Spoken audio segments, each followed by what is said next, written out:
The night Clara Whitmore's farmhouse door exploded inward. She wasn't holding a weapon. She was clutching a wooden box that could destroy an empire. Outside, Vernon Hale's armed men circled like wolves. Inside, a duke who'd abandoned high society stood between her and certain death. What started as one woman's fight to save her dead father's land had just uncovered the biggest land conspiracy the frontier had ever seen. Will you stay with me until the very end of this story? Hit that like button and drop a comment telling me what city you're watching from. I want to see how far this journey travels. The rain started 3 hours before Duke Rowan Blackthorne decided he was done pretending to care about any of it.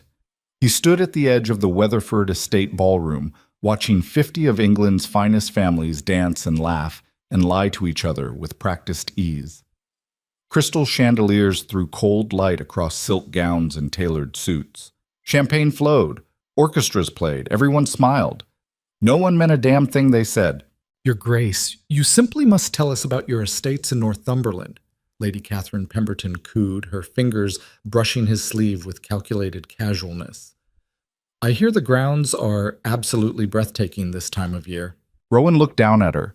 23 years old, flawless complexion, educated in Paris, descended from 2 centuries of nobility. She'd rehearsed this conversation in a mirror somewhere. He could see it in the way her head tilted just so, the practiced warmth in her eyes that never quite reached the cold arithmetic happening behind them. She didn't want him. She wanted what he represented: title, wealth, status, power. The same thing they all wanted. The grounds are adequate, Rowan said flatly. Lady Catherine's smile flickered, just for a moment, but he caught it. That brief flash of irritation before the mask slid back into place. How wonderfully modest, she recovered smoothly. Perhaps you might show them to me someday. Perhaps. Rowan stepped away before she could finish. He'd had this exact conversation 11 times tonight. Different faces, same script. It was exhausting. He moved through the crowd like a ghost at his own funeral, nodding politely, offering nothing. Women watched him with hungry eyes. Men sized him up, calculating whether he was competition or opportunity. Every smile hid an agenda. Every compliment concealed a transaction. His mother would have hated this. The thought hit him harder than he expected. Elizabeth Blackthorne had been dead for 2 years now, but her voice still haunted him in moments like these. Find someone real, Rowan. Not someone who wants the Duke. Someone who wants the man. He'd promised her, held her hand while pneumonia stole her breath, and swore he'd find a woman worthy of the Blackthorne name. Not because of bloodlines or breeding, but because of character, strength, integrity. 2 years of searching, and he'd found nothing but variations of Lady Catherine Pemberton. Rowan pushed through the ballroom's French doors onto a stone terrace overlooking manicured gardens. The October air bit cold against his face. He welcomed it, better than the suffocating warmth of ambition and perfume inside. Running away, Your Grace? He turned. Lord Marcus Ashford leaned against the balustrade, smoking a cigar. They'd known each other since childhood, back when titles didn't matter, before inheritance and expectation turned friendship into networking. Taking air, Rowan said, looked more like escape. Marcus exhaled smoke into the darkness. Can't say I blame you. Catherine Pemberton's been circling you all night like a hawk over a rabbit. She's persistent. She's calculating. Her father's bankrupt, you know. Gambling debts, bad investments, the Pemberton estate's mortgaged to the hilt. Catherine needs a wealthy husband by spring, or they lose everything. Marcus studied him. You really didn't know? Rowan shook his head slowly. That's because you don't pay attention to gossip. Noble quality in a man. Terrible strategy in our world. Marcus flicked ash over the railing. Half the women in that ballroom are in similar positions, drowning in debt, clinging to titles that don't mean anything anymore. They don't want you, Rowan. They want your money to save their dying legacies. Then what the hell am I doing here? Excellent question. Marcus grinned without humor. What are you doing here? Your mother's been gone 2 years. You've attended every significant social event from London to Edinburgh. You've met every eligible woman in 3 countries, and you look more miserable now than you did at her funeral. Rowan gripped the cold stone balustrade. She made me promise. Find someone worthy. Build something real. And you thought you'd find that here? Among people who inherit everything and earn nothing? Marcus laughed quietly. Your mother was a romantic, God rest her, but she lived in a different world than we do. People marry for advantage now, not love. Security, not passion. That's just reality. Then reality's broken. Maybe. Or maybe you're looking in the wrong places. Before Rowan could respond, a commotion erupted inside the ballroom. Raised voices, the music stuttered to a halt. Both men turned as Lord Weatherford himself appeared on the terrace, his face flushed with wine and irritation. Blackthorn, there you are. You need to come inside immediately. Lady Pemberton's making a scene, demanding to know why you've been avoiding her daughter all evening. Rowan closed his eyes. Christ. She's suggesting you've been disrespectful, making implications about your character. It's becoming quite the spectacle. Weatherford looked genuinely distressed, not about the conflict itself, but about the social embarrassment of it happening at his party. Marcus stubbed out his cigar. Want me to handle it? No. Rowan straightened his jacket. I'll go. Apologize. Make excuses. Play the game. Or, Marcus said quietly, you could leave. Right now. Walk away from all of it. And go where?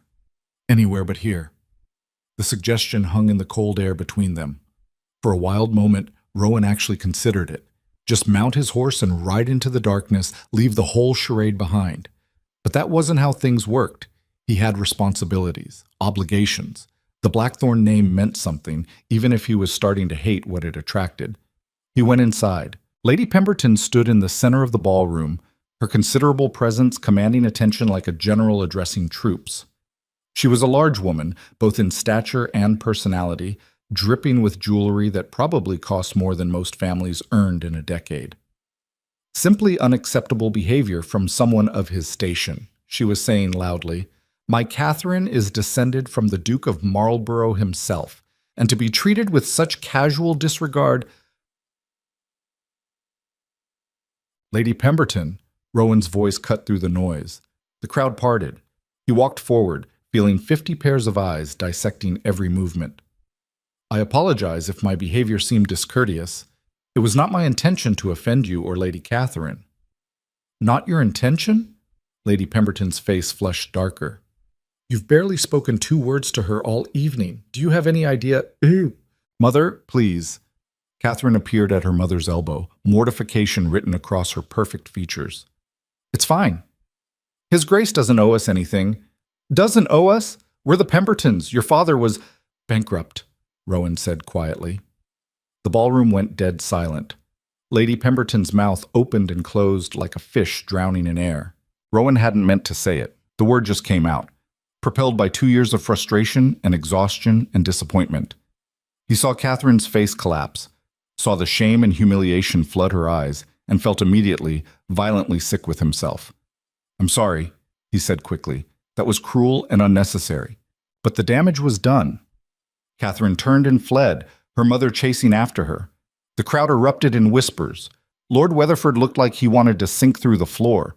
Rowan stood there, aware he'd just committed social suicide, and found he didn't care as much as he should have. Well, Marcus said from somewhere behind him, that's one way to leave a party. Bikes. Rowan rode hard through the night, putting miles between himself and Weatherford Estate before the sun rose. He didn't know where he was going, didn't particularly care. The horse beneath him, a bay gelding named Archer, seemed content to run, and Rowan let him. By the time dawn broke gray and cold over the countryside, they were deep into territory he didn't recognize. Rolling hills gave way to rougher terrain. Farms grew smaller, more scattered. The roads turned from packed earth to rutted trails. He'd left England's polished heartland behind and entered the frontier territories, places where titles meant nothing and survival meant everything. The rain started around midday. Not the gentle English drizzle he knew, but a violent autumn storm that came down in sheets, turning the trail to mud and reducing visibility to almost nothing. Rowan pushed forward anyway, too stubborn to stop, until Archer began struggling and he realized he was risking the horse for no good reason. Through the rain, he spotted lights. A town, if you could call it that. Maybe 24 buildings clustered together where the trail widened. No sign announced its name. No welcoming committee waited. Just a scattering of wooden structures hunched against the storm, like survivors of some forgotten war. Rowan guided Archer toward what looked like a tavern or inn. Smoke rose from its chimney. Warm light glowed behind rain-streaked windows. He dismounted, tied Archer under a crude overhang, and pushed through the door. The conversation inside stopped immediately. 15 faces turned to stare at him. Working men, mostly. Rough clothes, rougher hands, eyes that calculated threat the way ballroom eyes calculated status. The air smelled of wood smoke, wet wool, and something cooking that made his stomach growl despite the tension. "Help you?" The bartender, a thick-shouldered man with a scar running from his left eye to his jaw, didn't sound particularly helpful. "Looking for a room," Rowan said. "Just for the night. Storm's bad. We ain't a hotel. I'll pay." "Didn't say we wanted your money." This wasn't going well. Rowan glanced around the room, trying to read the situation. These men weren't hostile exactly, but they weren't friendly either. He was an outsider, and in places like this that marked you as either victim or predator. "Look," Rowan said carefully, "I don't want trouble, just shelter. I'll pay fair price, sleep in the stable if that's all you've got, and be gone by morning." A man at the corner table laughed. "Hear that, Jacob? He'll sleep in the stable, like he's doing us a favor." "Shut up, Tom." The bartender, Jacob apparently, studied Rowan more carefully. "You're a long way from wherever fancy folk come from. What brings you out here?" Rowan considered lying, then decided these men would spot a lie from a mile away. "Running from my own life, mostly." That got a few chuckles. Jacob's expression softened slightly. "Yeah, well, a lot of that going around." He jerked his head toward a narrow staircase. "Got a room upstairs. 2 shillings. Breakfast included, if you don't mind porridge." "That's generous, thank you." "Don't thank me yet. You'll hate the mattress." But Jacob was almost smiling now. Rowan paid, took the key, and climbed the stairs.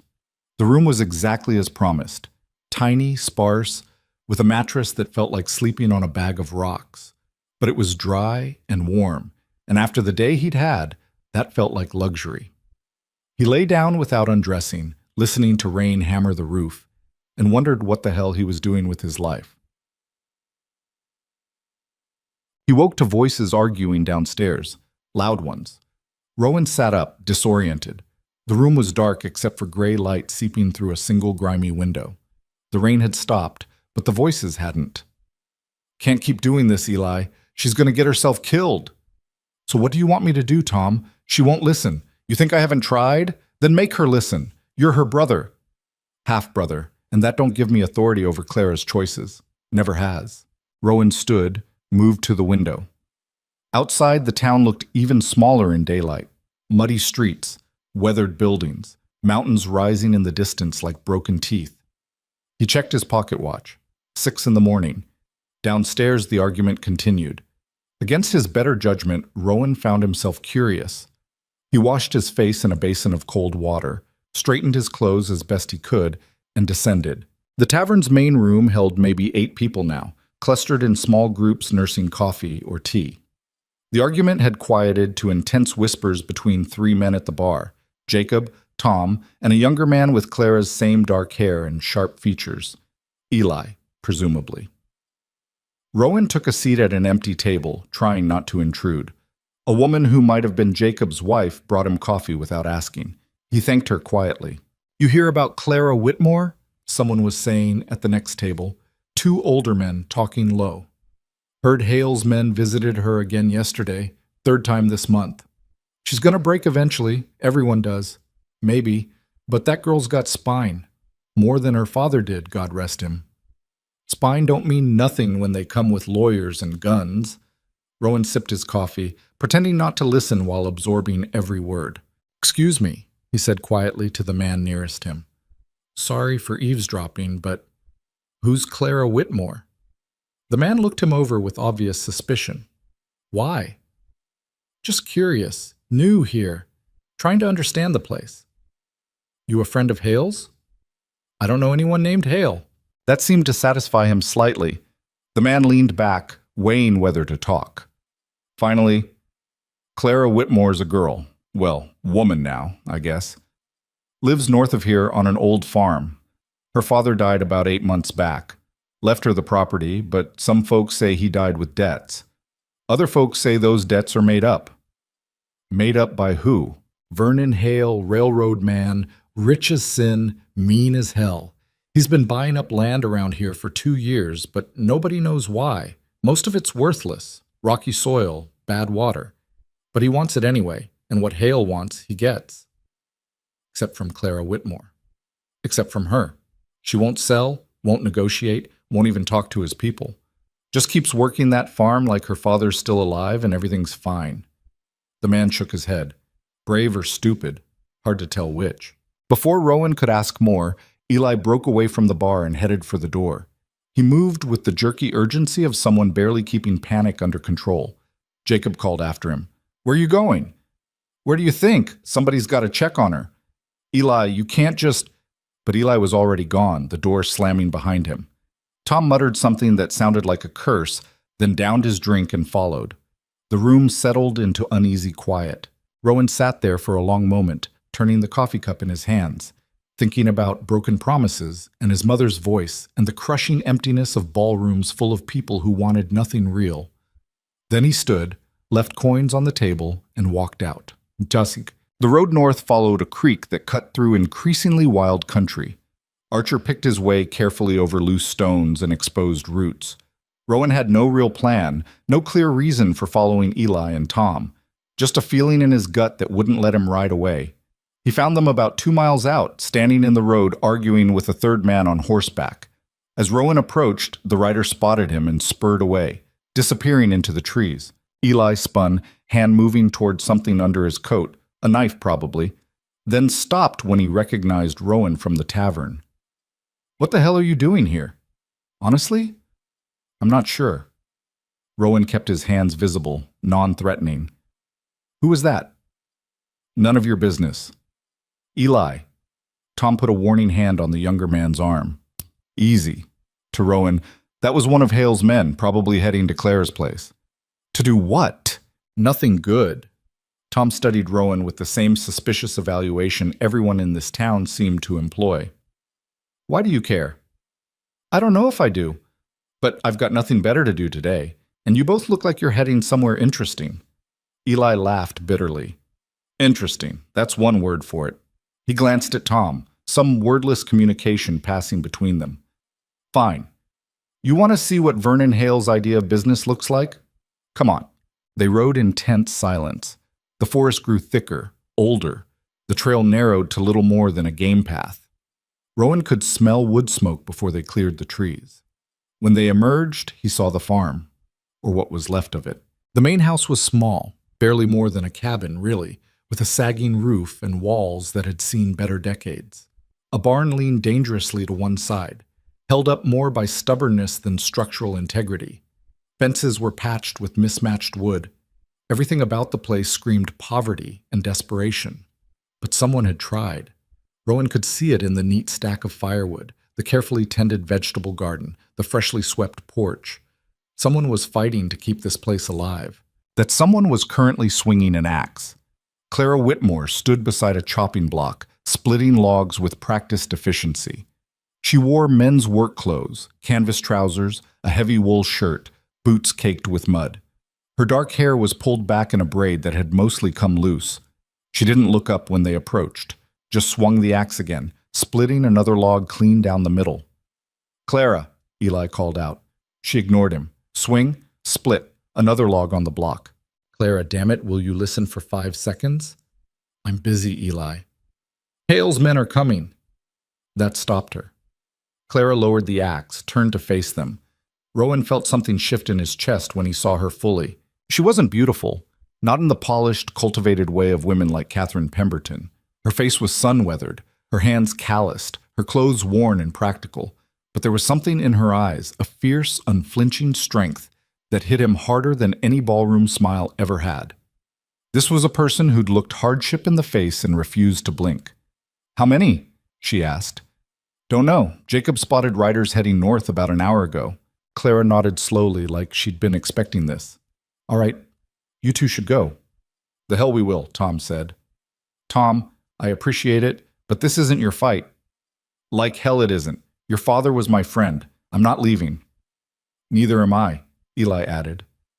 Clara's jaw tightened. For a moment, she looked like she might argue, then her eyes shifted to Rowan. And who's this? Nobody, Rowan said before Eli could answer. Just passing through. Heard there might be trouble. There's always trouble.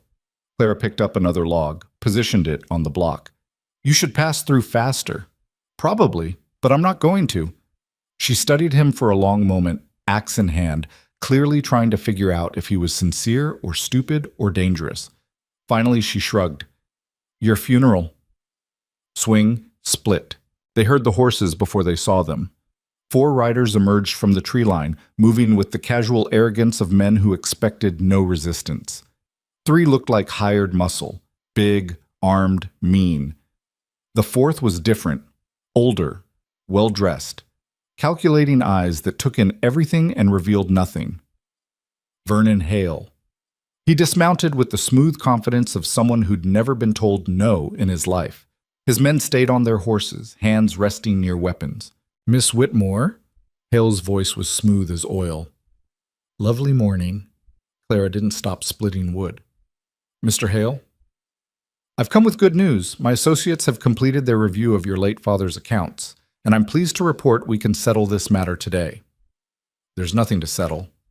I'm afraid there is. Your father borrowed considerably from several creditors before his death. The total debt, with interest, comes to approximately £800. Clara's axe paused mid-swing. That's a lie. I have documentation. Hale produced papers from his coat with theatrical flourish. All properly notarized and filed with the county clerk. Your father's signature appears on each loan agreement. My father never borrowed from anyone. Your father was desperate, Miss Whitmore. Desperate men make poor decisions. But I'm a reasonable man. I'm prepared to take the property in lieu of cash payment. You'll be released from all debt, free to start fresh wherever you like. This is my home. This is £800 you don't have. Hale's smile never wavered. Be practical. You can't work this land alone. You can barely afford to feed yourself. Take my offer. It's generous. Clara set the axe down carefully. Rowan watched her hands shake, not with fear, but with rage barely contained. Get off my property. Miss Whitmore, get off my property! The shout echoed across the valley. Birds scattered from nearby trees. Hale's men shifted in their saddles, hands moving closer to guns. Hale's smile finally cracked. You're making a mistake. The only mistake I'm making is not shooting you for trespassing. Threats won't change the facts. You owe money you can't pay. The law is on my side. The law? Clara laughed, brittle and sharp. You mean the judges you bought? The county clerk you bribed? That law? Careful, Miss Whitmore. Slander is a serious accusation. So is fraud. The air went electric with tension. Rowan found his hand moving toward the pistol he carried in his coat, something he'd brought for protection on the road and never expected to actually need. Hale studied Claire with eyes like a snake measuring prey. I'll give you 1 week to reconsider. After that, I'll be forced to take legal action. Sheriff's men will arrive with eviction papers. If you resist, they'll remove you by force. I'd hate for that to happen. No, you wouldn't. You're right. I wouldn't. Hale remounted his horse with practiced ease. 1 week, Miss Whitmore. Use it wisely. They rode away slowly, taking their time, making it clear they could leave at any speed they wanted because nobody here could stop them. When they were gone, Clara sagged against the chopping block like all the strength had drained out of her at once. £800, she whispered. I don't have £80. I don't have 8. Eli moved toward her, but Tom caught his arm. Give her a minute. Rowan stood there, feeling useless, watching this woman he didn't know fall apart over debts she didn't know and threats she couldn't fight. Every instinct told him to leave, ride back to whatever passed for civilization, forget he'd ever seen this place. Instead, he heard himself say, those papers were forged. Everyone turned to stare at him. What? Clara's voice was barely above a whisper. The loan documents Hale showed you, they were forgeries. I saw his hands when he held them. He was nervous. That's not the behavior of someone holding legitimate debt. That's someone running a confidence scheme.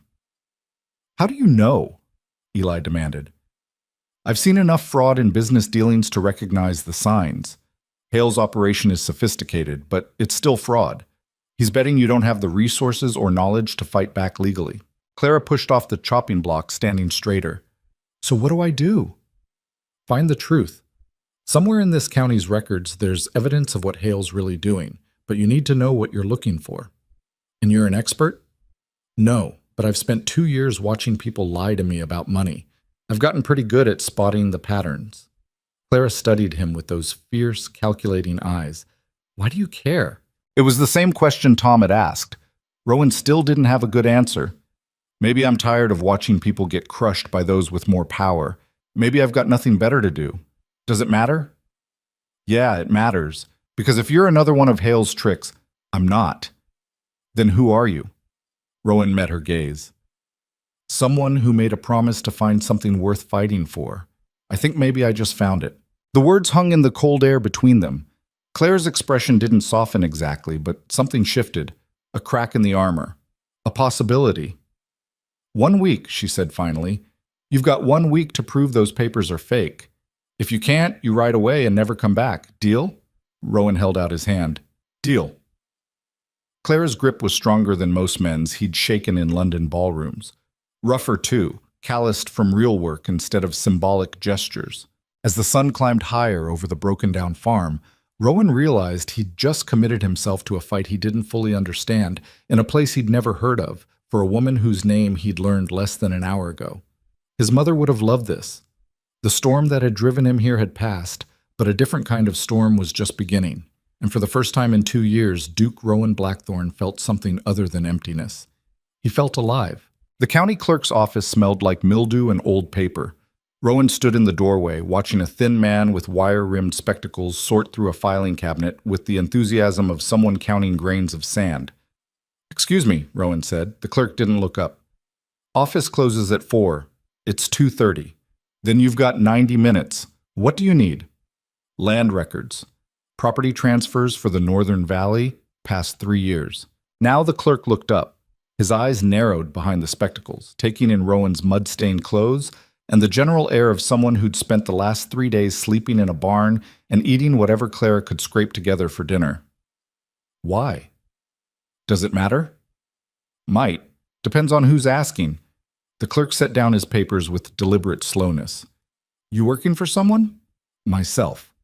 "That's not an answer." Rowan stepped closer to the counter, keeping his voice level. "I'm researching property transactions in the Northern Valley. Public records should be available for public review. Is there a problem?" The clerk's jaw tightened. "No problem. Just don't get many strangers coming in asking about Northern Valley properties these days. Makes a man curious." "Consider your curiosity noted. Can I see the records or not?" For a long moment, the clerk just stared at him. Then he shuffled toward a different cabinet, moving with the speed of cooling molasses. He pulled out a leather-bound ledger, dropped it on the counter with a thud that sent dust swirling into the afternoon light. "Northern Valley transactions, past 3 years." The clerk tapped the book with one finger. "You damage this, you pay for it. You remove it from this office, I call the sheriff. We clear?" Crystal. Rowan carried the ledger to a small table by the window and opened it. The first few pages were routine: families selling parcels to neighbors, estate settlements, normal transfers that happen in any rural community. Then, about 18 months back, the pattern shifted. Vernon Hale's name started appearing. Again and again and again. Rowan traced the entries with his finger, his chest tightening with each transaction. The Mackenzie farm, sold to Hale for £60 after outstanding debts, surfaced.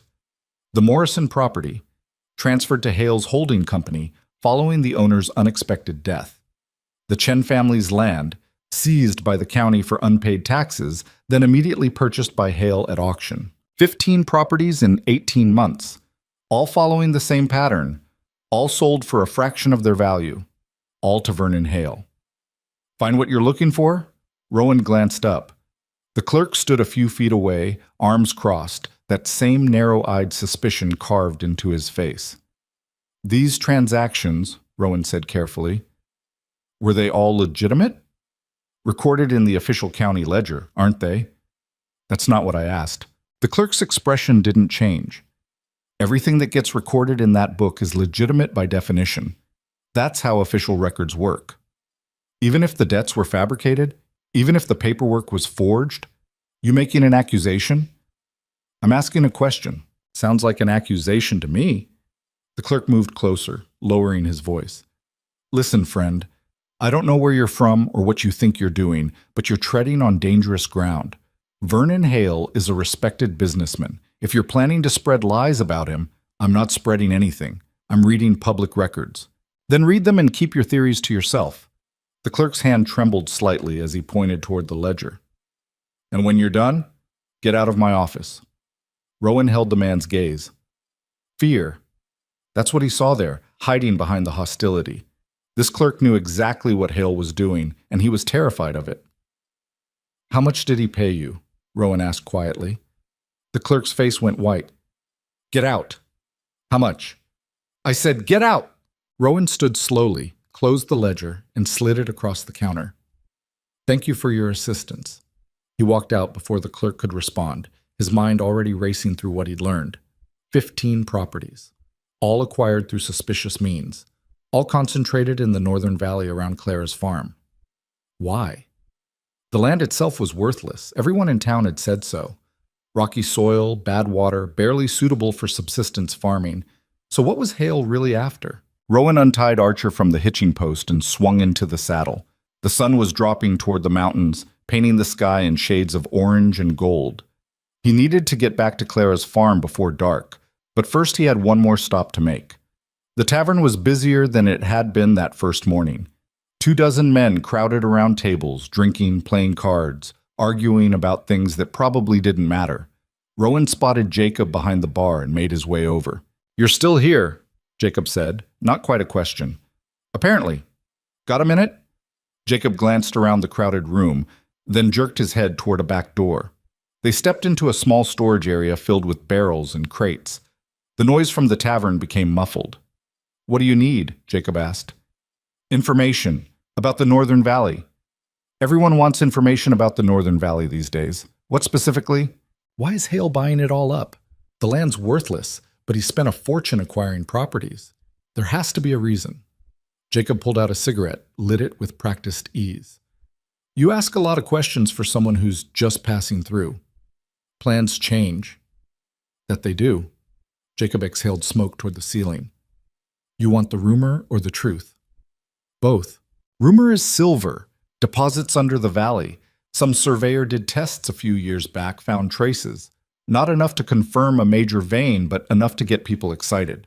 Then the surveyor disappeared, his records vanished, and everyone forgot about it. Except Hale. Except Hale. Jacob tapped ash onto the floor. The truth? Nobody knows. Maybe it's silver. Maybe it's something else.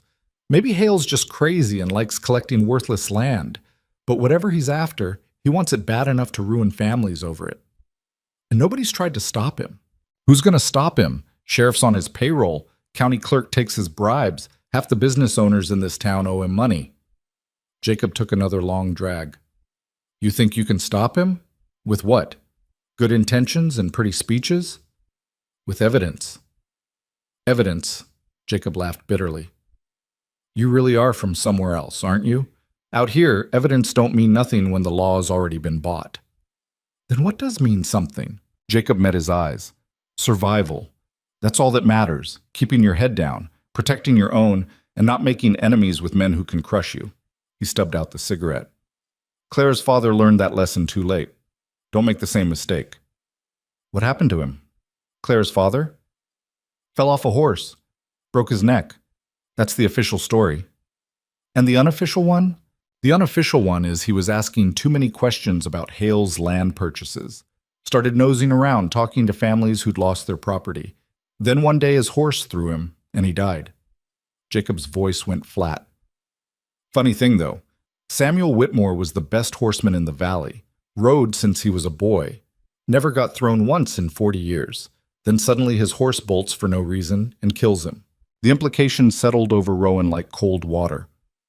You think Hale had him killed? I think Samuel Whitmore knew something dangerous, and dead men don't talk. Jacob moved toward the door. Which is why you should ride away while you still can. Clara's stubborn as hell, but she's smart enough to know when she's beaten. Eventually she'll take Hale's offer and move on. You sure about that? No, Jacob admitted, but I hope so. because the alternative gets her killed. Back at the farm, Rowan found Clara in the barn trying to fix a broken wagon wheel with materials that should have been replaced a decade ago. She looked up when he entered, her face smudged with grease, her hands wrapped around a wrench she was using like a hammer. "Any luck?" she asked. Rowan told her everything, the land records, the clerk's fear, Jacob's story about her father. Clara listened without interrupting, her expression growing harder with each detail. When he finished, she set down the wrench carefully. "So Hale's been doing this for 18 months. Destroying families, stealing land, probably killed my father, and everyone knows, but nobody does anything. They're scared. They're cowards. Maybe, or maybe they're just trying to survive." Rowan moved closer. "Jacob thinks you should take Hale's offer. Leave while you still can." "Jacob can go to hell." "Clara, chip." "No." She stood, facing him directly. "This is my home. My father's home. I'm not letting some railroad thief steal it because he's got money and guns and everyone's too afraid to stand up to him. Standing up gets you killed." "Then I'll die standing." Her voice cracked slightly. "What else am I supposed to do, Rowan? Run? Start over somewhere else with nothing? I've got no family except Eli, no money, no skills except farming. This land is all I have. You want me to just hand it over? I want you to stay alive." "For what? To spend the rest of my life working someone else's kitchen, sleeping in someone else's house, always wondering if I could have fought harder?" She shook her head. "I'd rather die here than live like that." The barn fell quiet except for distant cricket sounds and Archer shifting in his stall. Rowan studied Clara's face, the stubborn set of her jaw, the fire in her eyes that refused to be extinguished no matter how hopeless things looked. This was what his mother had meant. Not perfection, not elegance or breeding or social grace, just raw, unbreakable courage in the face of overwhelming odds. "Then we find proof," Rowan said. "Real proof. Something even Hale's bought judges can't ignore." "How?" "Everything's been erased, covered up, destroyed." "Not everything."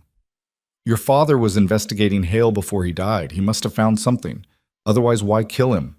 Clara's eyes widened slightly. "You think he kept records?" "I think he was smart enough to hide evidence where Hale couldn't find it. The question is where." They searched the house first. Every drawer, every cabinet, every loose floorboard.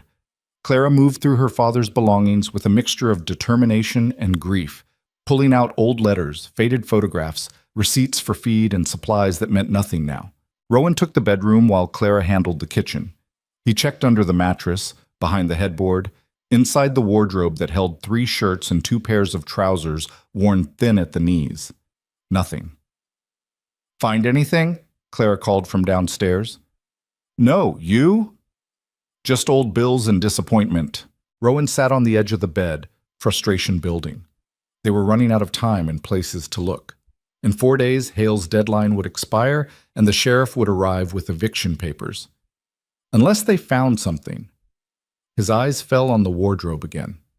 It was old, really old, hand-carved from oak that had probably been growing when this valley was still wilderness. The kind of furniture that got passed down through generations, built to last forever. Rowan stood, moved closer, examined the back panel. It was just slightly too thick. He knocked on it, solid. He knocked on the side panel, also solid. He knocked on the back again, hollow. "Clara," he called, "get up here." She appeared in the doorway, breathless. "What is it?"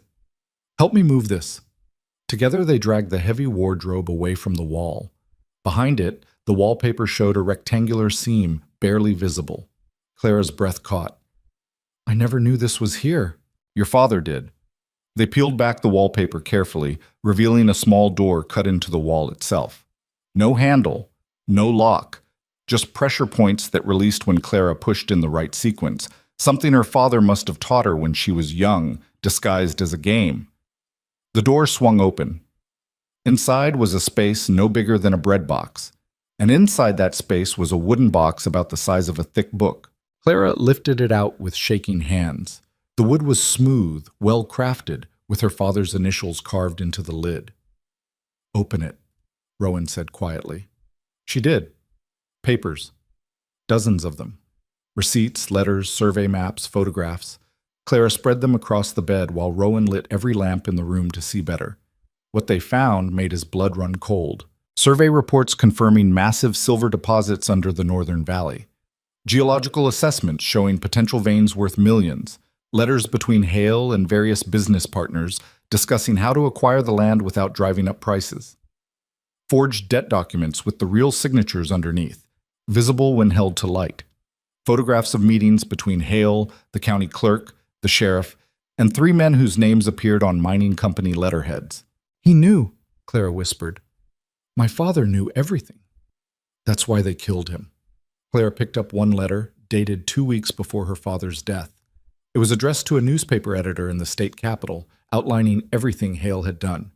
The letter had never been sent. He was going to expose them, Clara said. He was going to tell the whole world what Hale was doing. But he wanted proof first, so he gathered all this. Rowan held up a survey map showing drill sites marked across the valley. This is enough. With these documents, we can destroy Hale's entire operation. Clara looked at him with something like hope breaking through the despair. Are you sure? The evidence is solid. Forged documents, bribery, fraud, conspiracy. Even a bought judge would have trouble ignoring this. Rowan started organizing the papers. We take these to the state attorney general's office, file charges, get an investigation started before Hale's deadline expires. The capital's 3 days' ride from here. Then we leave tonight. Clara shook her head. I can't leave the farm undefended. Hale's men will burn it down the second they know I'm gone. So we send someone else. Eli, Tom, someone you trust. I don't trust anyone with this except myself. Clara's voice was firm. My father died protecting this evidence. I'm not handing it to someone else. Then I'll go. You stay here, defend the farm. I'll ride to the capital, file the charges, bring back help. You? Clara looked at him skeptically. No offense, but why would they believe you? You're nobody. A stranger passing through. They'll think you stole these documents, made up the story. She was right. Rowan had no credibility, no connections in this territory. He could walk into the Attorney General's office with ironclad evidence, and they'd probably throw him out as a crank. Unless... The thought formed slowly, like ice crystallizing on water. Rowan had spent 2 years trying to forget who he was, what his name meant. But names had power, titles opened doors.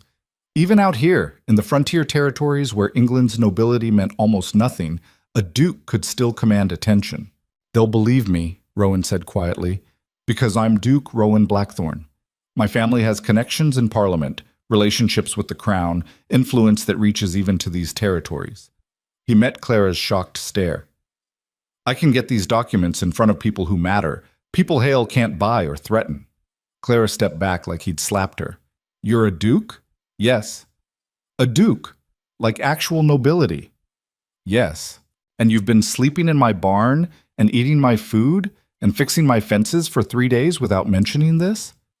It didn't seem relevant. Didn't seem... Clara laughed, high and sharp. You're insane. Completely insane. What's a duke doing out here? Why aren't you in London, or wherever dukes live, doing duke things?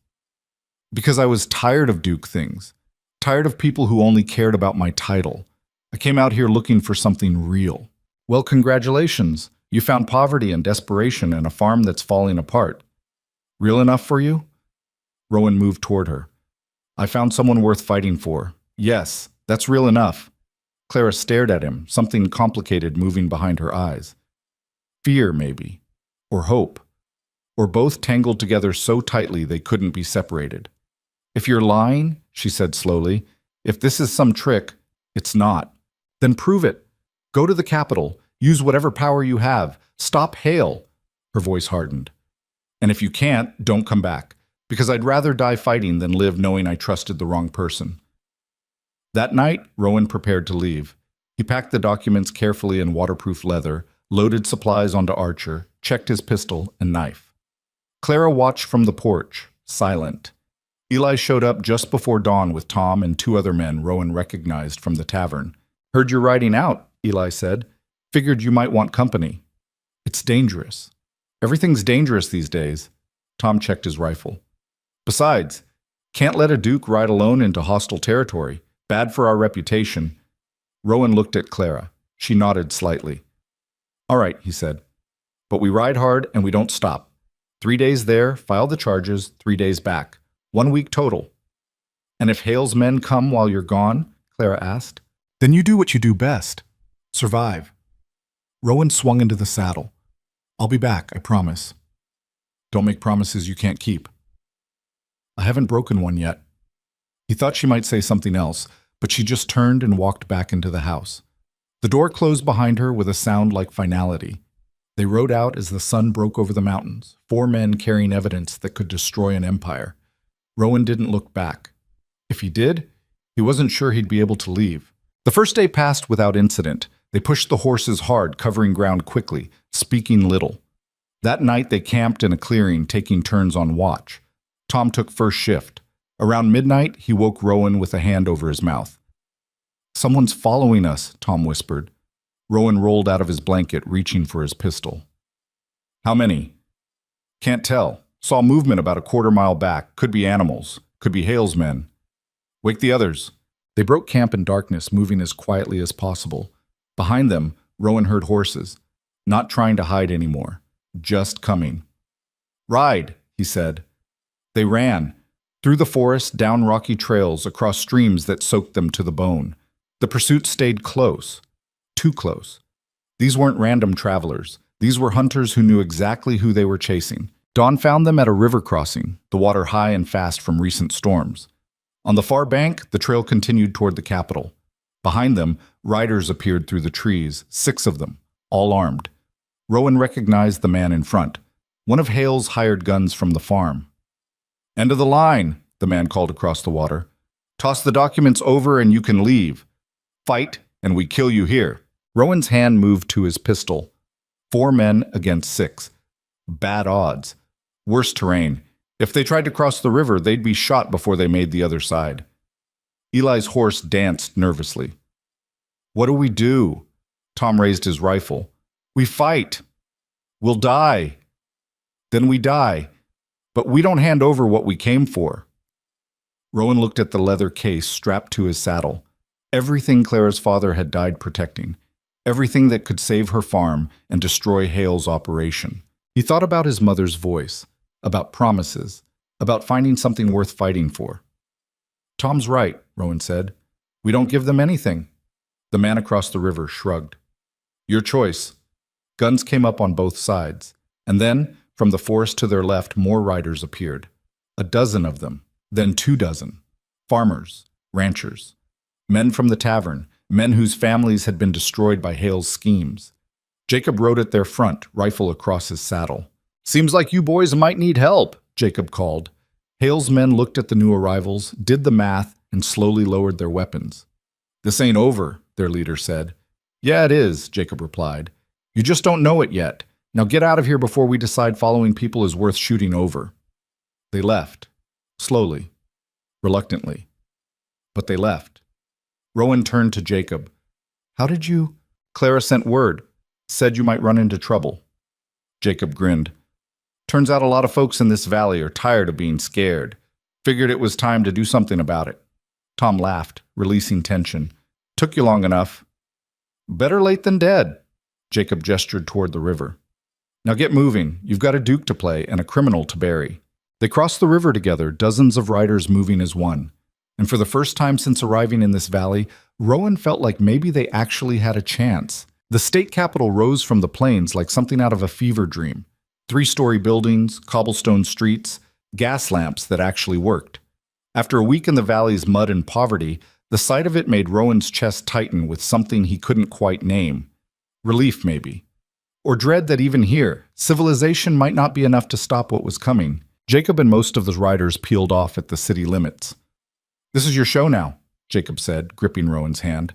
Don't waste it. I won't. And Rowan, if this doesn't work, don't come back.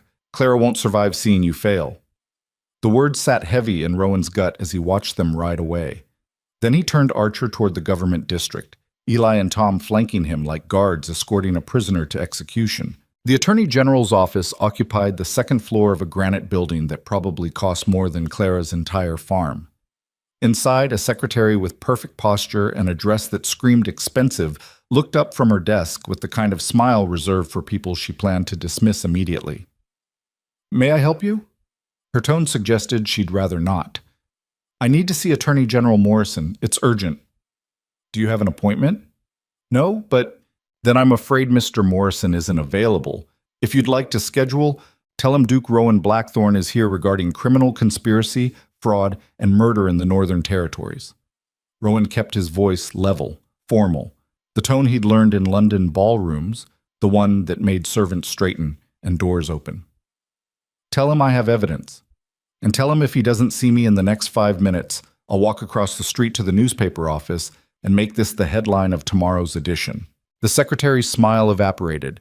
She stood, disappeared through a heavy oak door, and returned 30 seconds later looking pale. Mr. Morrison will see you now. The Attorney General was a compact man in his 50s with iron gray hair and eyes that evaluated Rowan the way a jeweler evaluates a stone, looking for flaws, calculating value. His office smelled of leather and tobacco and old money. Duke Blackthorne. Morrison didn't stand. Your reputation precedes you, though I confess I'm surprised to find you in my territory looking like you've been living in a ditch. Appearances can be deceiving. Indeed. Morrison gestured to chairs. Please, sit. Tell me what's so urgent it requires threats of public scandal. Rowan remained standing. Vernon Hale is running a land fraud operation in the Northern Valley. He's been using forged documents, bribed officials, and intimidation to steal property from farmers. I have evidence that proves it. He placed the leather case on Morrison's desk. The Attorney General didn't touch it. That's quite an accusation. It's documented fact. Survey reports, forged debt papers, correspondence between Hale and corrupt officials, everything you need to file charges. And where did you acquire this evidence? From a dead man's hidden records, Samuel Whitmore. He was killed 8 months ago under suspicious circumstances. Suspicious how? Thrown from his horse, despite being the best rider in the valley, right after he started investigating Hale's operation. Morrison leaned back in his chair, steepling his fingers. You understand how this sounds? A British duke shows up claiming conspiracy and murder based on documents allegedly hidden by a dead farmer? No witnesses, no corroboration, just papers that could have been fabricated by anyone. The geological surveys are genuine, so are the letters. Any expert can verify. Any expert Hale hasn't already bought, you mean? Morrison's expression didn't change. You're asking me to launch an investigation that will cost significant resources, destroy a prominent businessman's reputation, and potentially embarrass powerful people in this territory. Based on what? Your word? Rowan felt the floor shifting under him. Based on evidence. Evidence you could have manufactured. For all I know, you're working some angle yourself. Maybe you want Hale's land. Maybe you're settling a personal grudge. Maybe you're just another British noble looking for adventure in the frontier. Morrison finally reached for the leather case, but didn't open it. I'll have my people review these documents. If they check out, we'll consider next steps. But I'm not filing charges based on one man's accusations, Duke or otherwise. How long will the review take? Weeks? Maybe months? These things require thoroughness. We don't have months. Hale's deadline expires in 4 days. He's going to evict Clara Whitmore and seize her property. If we don't act now, then Miss Whitmore should have paid her debts. Morrison's voice went cold. I'm sorry if that sounds harsh, Your Grace, but I can't halt legal proceedings based on unverified accusations. If the woman owes money, she owes money. The debt is forged. According to documents you claim to have found. Documents I haven't verified. Documents that may themselves be forgeries. Morrison stood, signaling the meeting was over. Leave the evidence. I'll review it, but I won't make promises I can't keep. Rowan wanted to grab the man by his expensive collar and shake him until he understood. People were dying. Families were being destroyed. Clara was going to lose everything. But Morrison's face was set like stone, unmovable by anything as insignificant as desperation or truth. One more thing, Morrison said as Rowan turned to leave. Vernon Hale is a major donor to this territory's development fund. He's built schools, funded roads, supported businesses. He's not some cartoon villain. He's a respected member of this community. So when you go making accusations, remember that destroying him destroys a lot of good, along with whatever bad you think you've uncovered. He killed Samuel Whitmore. You think he did? There's a difference. Morrison opened his door. Good day, Your Grace. I'll be in touch. Outside, Eli and Tom waited on the steps. One look at Rowan's face told them everything. "He's not going to do anything," Eli said. "Not a question. He'll review the evidence, eventually, maybe." Rowan wanted to put his fist through something. "Weeks," he said. "We've got 4 days." Tom spat into the gutter. "So we wasted the trip." "No. Morrison's not the only option." Rowan scanned the street until he found what he was looking for, the newspaper office Jacob had mentioned. "Come on." The Territory Herald occupied a cramped storefront that smelled of ink and ambition. A young man with wild hair and ink-stained fingers looked up from a printing press as they entered. "We're closed for—" He stopped, taking in Rowan's appearance. "You're either very lost or very desperate. Which is it?" "Desperate. You the editor?" "Owner, editor, reporter, and janitor. Martin Webb. What do you want?" "To give you the story of your career." Rowan pulled out copies he'd made of the key documents before leaving Morrison's office. "How much do you know about Vernon Hale's land acquisitions?" Webb's eyes sharpened. "I know he's bought half the Northern Valley in 2 years. I know families who used to own that land are now begging in the streets. I know asking questions about it is a good way to lose advertisers."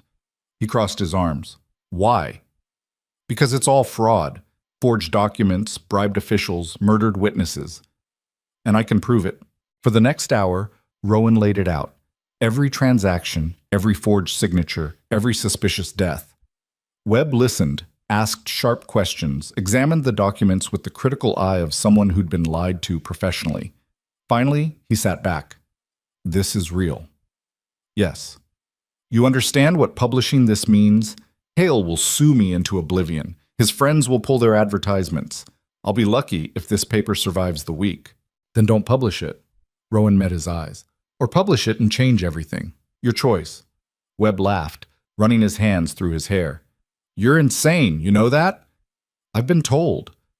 "And you're serious? You'll stake your reputation as a duke on this story?" "I'll stake everything on it." Webb looked at the documents again, then at Rowan, then at the printing press sitting silent in the corner. "When do you need this?" "Tomorrow. Front page, before Hale's eviction deadline." "That's impossible. I'd need to typeset, print, distribute. So get help. Hire people. I'll pay for it." "With what?" "You look like you can't afford breakfast." Rowan pulled a folded letter from his coat.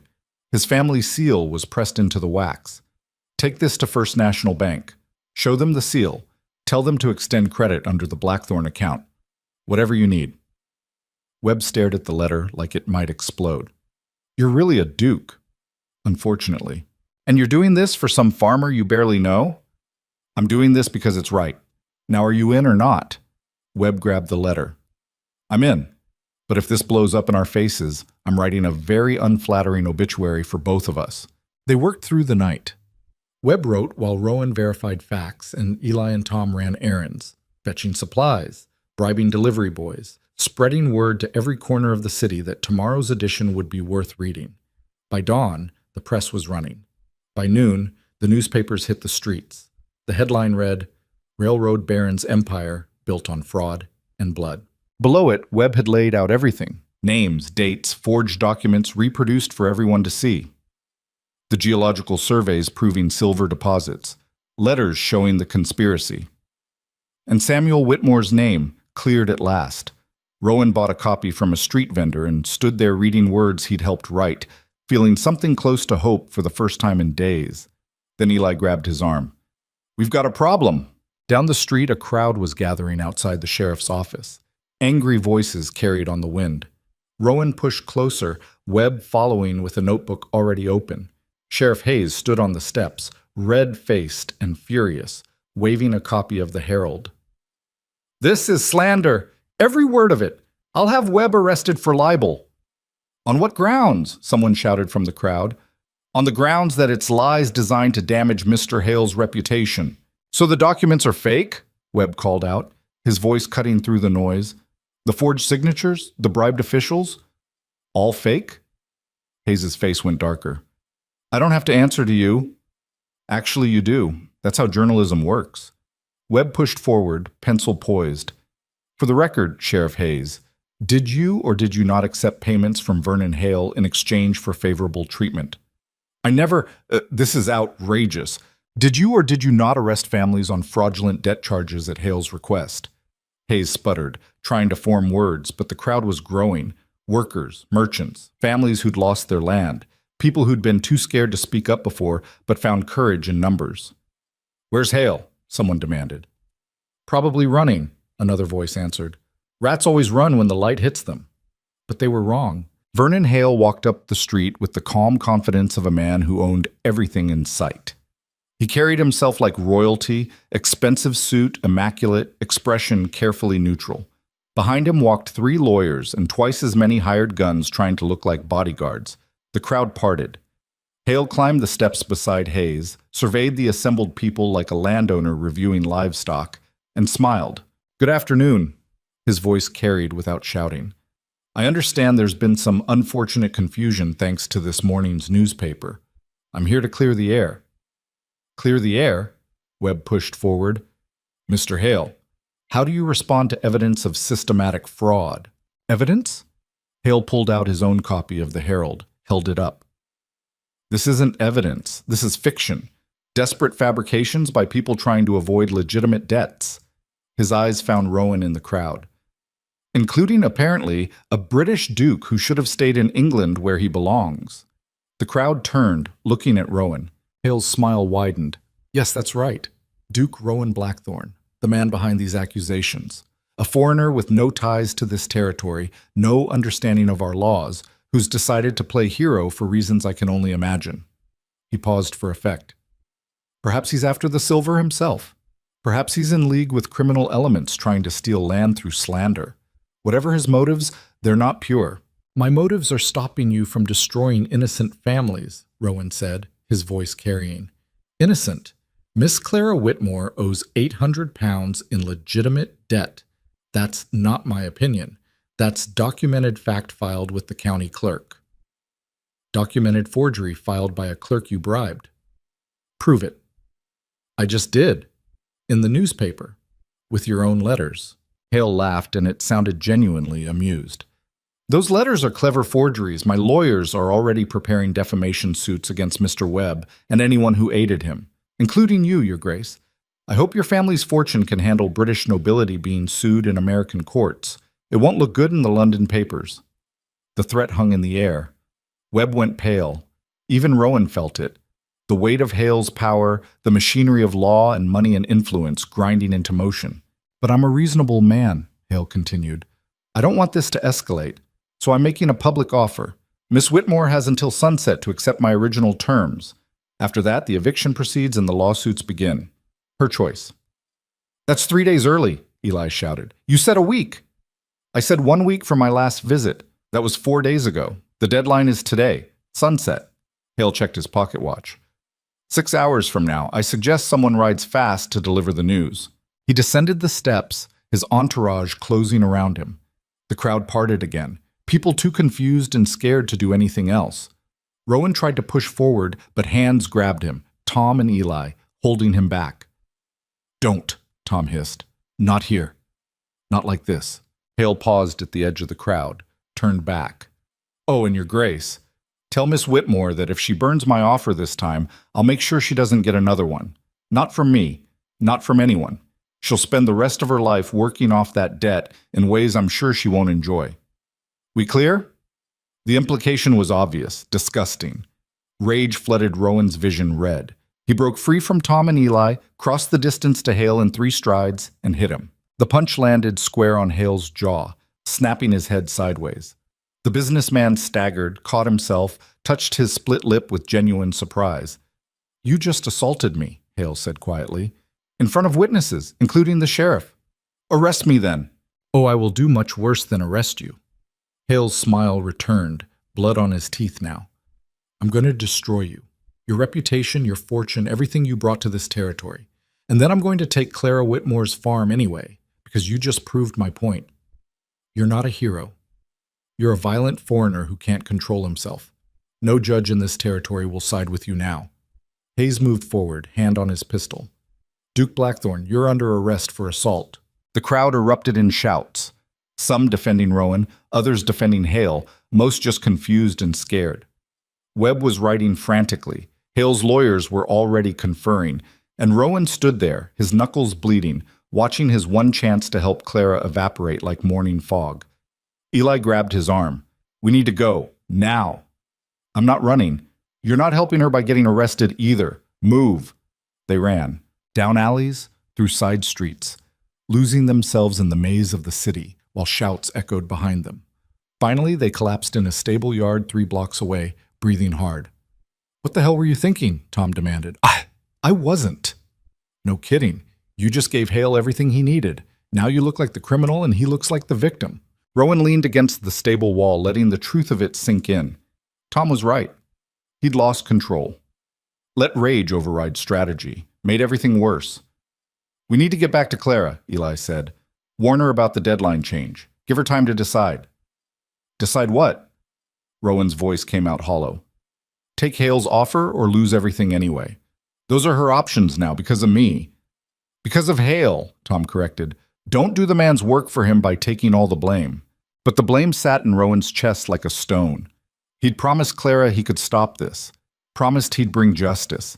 Instead, he'd brought chaos and assault charges and a lawsuit that would probably bankrupt his family. His mother would have been disappointed. The thought hurt worse than any of the rest. They stole horses. There was no time to be legal about it, and rode out of the city at dusk. Behind them, the Herald's special evening edition hit the streets with a new headline: "British Duke assaults local businessman." Webb had tried, written the truth as best he could. But truth didn't matter when power controlled the narrative. They rode through the night, pushing the stolen horses hard enough that Rowan felt guilty, but didn't slow down. Dawn found them halfway back to the valley, exhausted and covered in road dust. That's when they saw the smoke, black columns rising from the direction of Clara's farm. Too much smoke. Too dark. "No," Eli breathed. They spurred the horses faster, fear driving them now instead of urgency. The smoke grew thicker as they approached, choking the morning air with the smell of burning wood and something else. Something that made Rowan's stomach turn. They crested the final hill and saw it. The barn was gone. Collapsed into itself, still burning.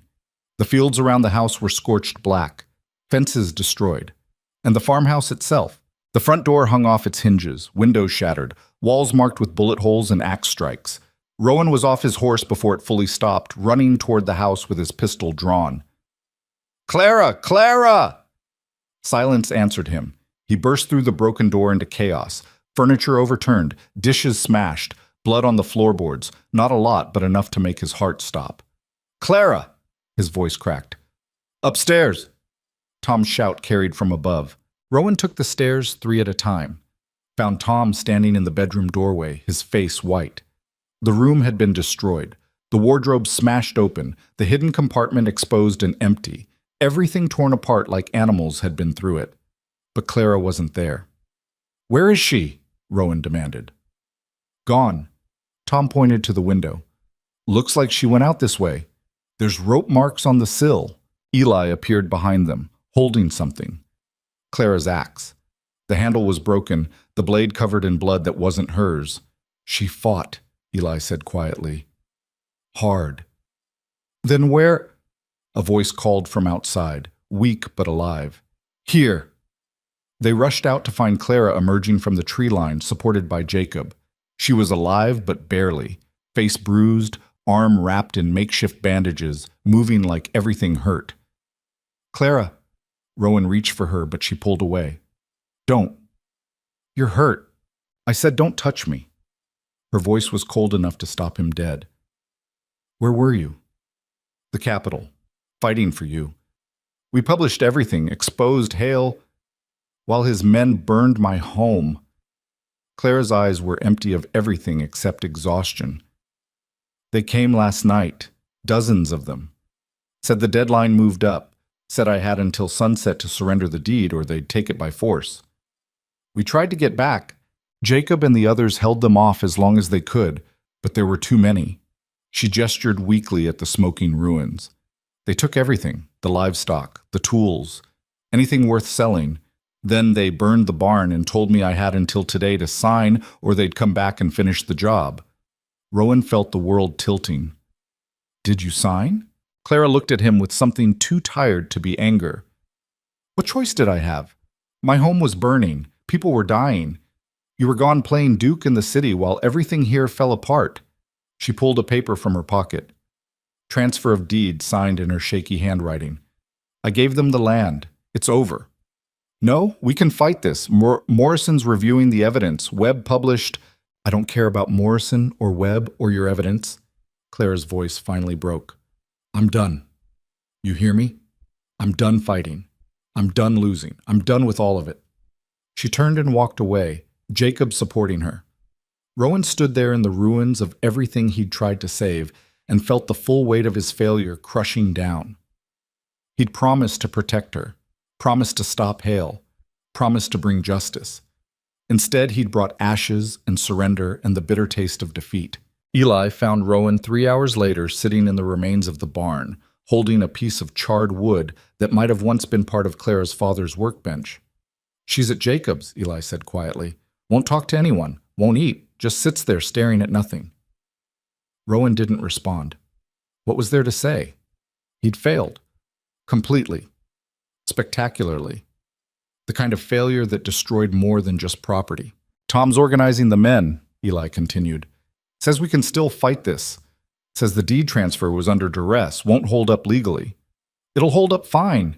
Hale owns the sheriff, the clerk, probably half the judges. He'll make it legal. Rowan threw the wood fragment into the ash. I made everything worse. If I'd just stayed out of it, then Clara would still be alone and Hale would still be stealing. Eli sat down beside him, his boots crunching on debris. You tried. That's more than most people did. Trying doesn't rebuild her barn, doesn't give her back the land. No, but it gave her hope for a while. That's worth something. Rowan looked at Clara's half-brother, this young man who'd lost just as much but somehow wasn't drowning in self-pity. How are you not angry? I'm furious, but anger without direction just burns you up inside.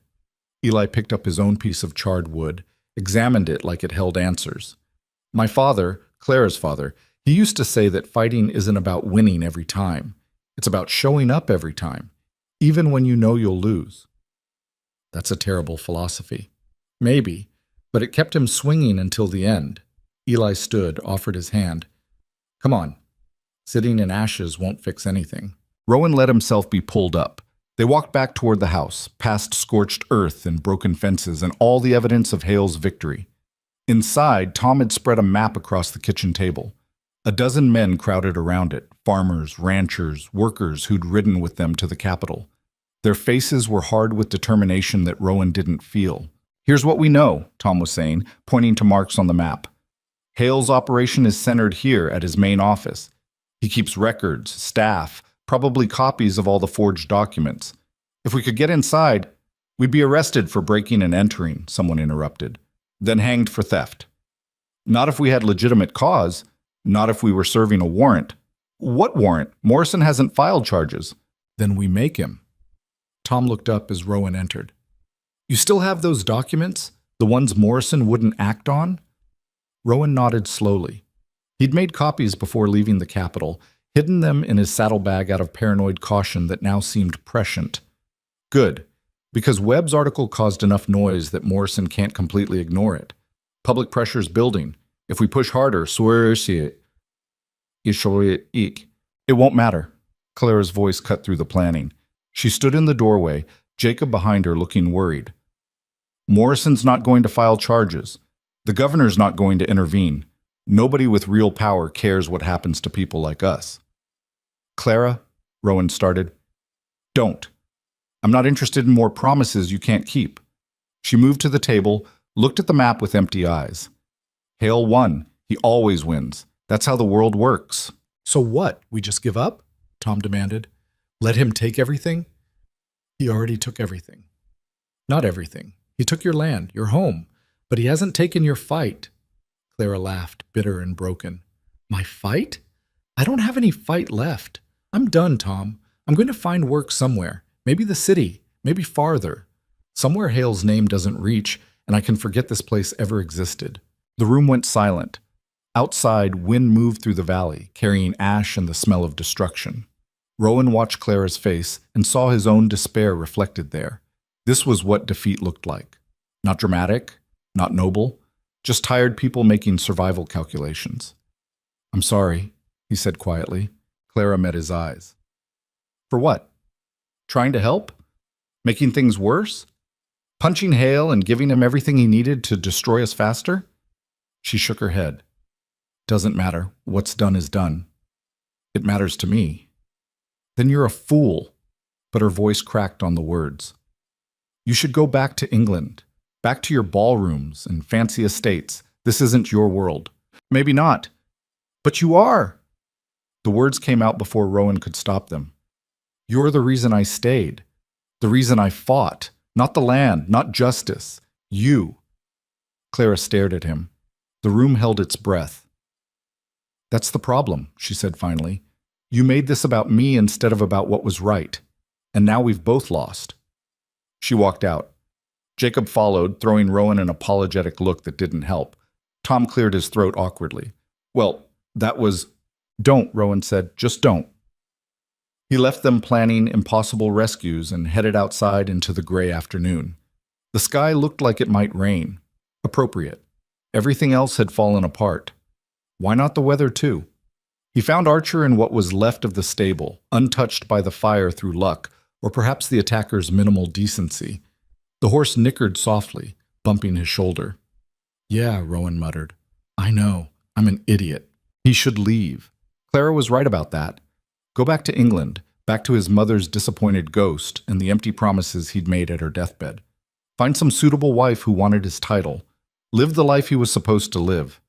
Instead, he found himself walking toward the tree line where Clara had disappeared during the attack. Following her path through underbrush and fallen branches until he reached a clearing he hadn't known existed, Clara sat on a fallen log, staring at nothing. She didn't acknowledge his approach. Rowan sat down a few feet away, leaving space between them. "I really am sorry." "I know. I thought I could fix it, thought being a duke meant something out here. It doesn't mean anything anywhere. Titles are just words people use to feel important."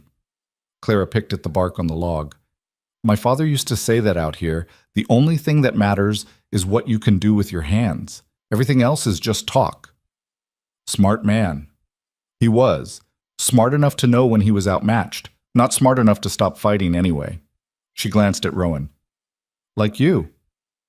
"I'm not smart at all." "I proved that." "You're smart enough to know you failed. That's something." Clara's expression softened slightly. "Most men would have blamed me. Said I didn't fight hard enough, didn't hold on long enough. You fought harder than anyone I've ever met, including myself." They sat in silence for a while. Birds called in the distance. The wind picked up, bringing the smell of rain closer. "What are you going to do?" Rowan asked finally. "I don't know. Jacob offered me work at the tavern, serving drinks to the same people who watched my home burn and did nothing. That's not fair. They tried. They tried when it was safe. When you convinced them there might be a chance. But the second things got dangerous, they disappeared, all except you." Clara looked at him properly for the first time since the barn. "Why did you stay?" "Really? Don't give me lines about promises or doing what's right. Why did a duke from England give up everything for a farmer he barely knows?" Rowan considered lying, considered giving some noble answer about justice and duty. But Clara deserved truth, even if it made him look pathetic. "Because for 2 years I've been searching for something real, something that mattered, and I found it in you." He met her eyes. "You're the first person I've met in years who didn't want something from me, who didn't care about my title or my money. You just wanted help, and I wanted to be someone who could give it." "But you couldn't." "No, I couldn't." The admission hurt like glass in his throat. "I was arrogant enough to think I could ride in and fix everything. That wealth and connections made me some kind of savior, but all I did was make Hale move faster." Clara was quiet for a long moment, then, "You know what the worst part is? I started believing you. Started thinking maybe someone actually cared enough to fight for me. Not for my land or some principle. For me." She laughed without humor. "Guess we were both fools. I do care." "I know, that's what makes it worse." The first raindrops started falling, cold and heavy, the kind that promised a real storm. Clara stood, started back toward the farm. Rowan followed, both of them getting soaked before they reached the house. Inside, the planning session had devolved into arguments. Tom wanted to raid Hale's office. Someone else suggested burning it down. A third voice called for gathering everyone in the valley and marching on the sheriff's office. None of that works, Eli cut through the noise. We try any of it. We'll be arrested or killed. Hale's waiting for us to do something stupid so he can crush us legally. So what do you suggest? Bake him a cake and apologize? I suggest we think instead of react. Use our heads instead of our pride. Easy for you to say. You didn't lose anything. The accusation hung in the air. Eli's face went hard. I lost the same farm you're all pretending to care about. Lost my father. Lost any future I might have had here. So don't tell me I haven't lost anything. Before the argument could escalate, hoofbeats sounded outside. Everyone froze. Rowan moved to the window.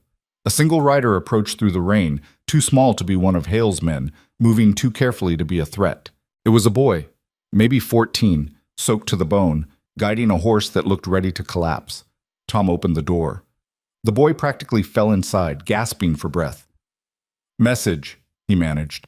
From the Capitol, for Duke Blackthorne. Rowan took the sealed envelope the boy offered, broke it open. Read words that made the room tilt sideways.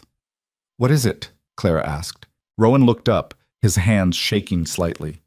Morrison filed charges against Hale, the county clerk, Sheriff Hayes, and 6 other officials. Warrants issued. Federal marshals are en route. The room erupted in shocked voices. When? How? Why now? Rowan scanned the letter again. Webb's article reached the territorial governor, created enough political pressure that Morrison couldn't ignore it, and my assault on Hale, he almost laughed. My assault convinced Morrison I was serious enough to stake my reputation on it, proved I believed the evidence was real. So hitting Hale actually helped? Tom sounded amazed. Apparently, Rowan looked at Clara. There's more. The deed transfer is being challenged. Morrison's office is claiming it was obtained through intimidation and fraud. They're freezing all Hale's property acquisitions pending investigation. Clara's face showed nothing, like she didn't trust the words, like hope had hurt her too many times already. Does that mean, Eli started. It means maybe we didn't lose, Rowan said. Maybe we actually won. The words felt strange in his mouth. Foreign. After days of failure, victory didn't fit right. But the letter was real. The charges were real. And somewhere in the Capitol, Vernon Hale was learning that money and corruption couldn't buy everything, not when people refused to stop fighting. Clara moved to the window, staring out at the rain and ruins. How long until the marshals arrive? 3 days? Maybe 4 if the weather slows them. And Hale knows about this? Probably. Morrison would have sent notification of the charges. Then we have 3 days before he runs or destroys evidence or kills everyone who testified against him. Clara turned, and Rowan saw something familiar returning to her eyes, that fierce, unbreakable strength he'd first noticed. 3 days to make sure he can't escape. What are you thinking? Tom asked. I'm thinking we don't wait for marshals. We don't give Hale time to cover his tracks. Clara moved to the map still spread on the table. His office is here. His records are there. Everything Morrison needs to make charges stick. You want to break in, Rowan said. Not a question. I want to secure evidence before it disappears. There's a difference. Legally, there isn't. Then it's good we've got a duke to make things legal. Clara looked at him. You still have that letter? The one giving you authority to investigate? Rowan did. A formal document from Morrison's office, created after their meeting, authorizing Duke Blackthorne to gather additional evidence. He'd forgotten about it in the chaos. We use that, Clara continued. Walk in the front door. Demand access to records. If Hale refuses, he's obstructing a legal investigation. If he complies, we get what we need. He'll have guards, armed men. So we bring armed men of our own, not to fight, to witness, make it all public and official. Clara's voice grew stronger. We do this right. No more mistakes. No more losing. The room fell silent.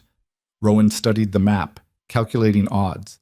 It was dangerous, possibly illegal despite the letter. Hale would fight it, but Clara was right. If they waited, evidence would vanish and Hale would walk. All right, he said finally, but we do it smart. No violence unless absolutely necessary. We're not giving Hale or Hayes any excuse to claim we're the criminals. Agreed, Clara said. Tom grinned. So when do we ride? Tomorrow morning, early, before Hale knows what's happening. Rowan looked around the room at faces showing determination, fear, hope.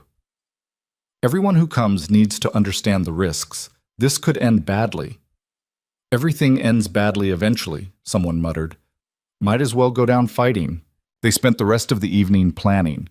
Routes, timing, who would enter the building, who would stand witness outside. The boy who'd brought the message agreed to ride back to the capital, tell Morrison what they were doing, ask for any legal cover he could provide. As night fell, people dispersed to prepare. Clara stayed at the table, studying the map like it held secrets. Rowan sat across from her. You sure about this? No. But I'm tired of being scared, tired of running. If we're going to lose, I want it to be because we fought as hard as we could, not because we gave up. We might actually win. Maybe. She looked up. Would that change anything between us? The question caught Rowan off guard. What do you mean? I mean you're still a duke. I'm still a farmer. Even if we get the land back, even if Hale goes to prison, you don't belong here. You never did. I don't belong in England either. Not anymore. Then where do you belong? Rowan thought about ballrooms and estates and the empty life waiting for him back home. Then he thought about this broken farm and the impossible woman sitting across from him, and the way fighting beside her felt more real than anything he'd experienced in years. Here, he said. I belong here. Claire's expression softened. You're going to regret that. Probably. But it'll be my regret. My choice. He reached across the table, found her hand. Whatever happens tomorrow, I'm glad I stayed. Glad I met you. Even if it all goes wrong.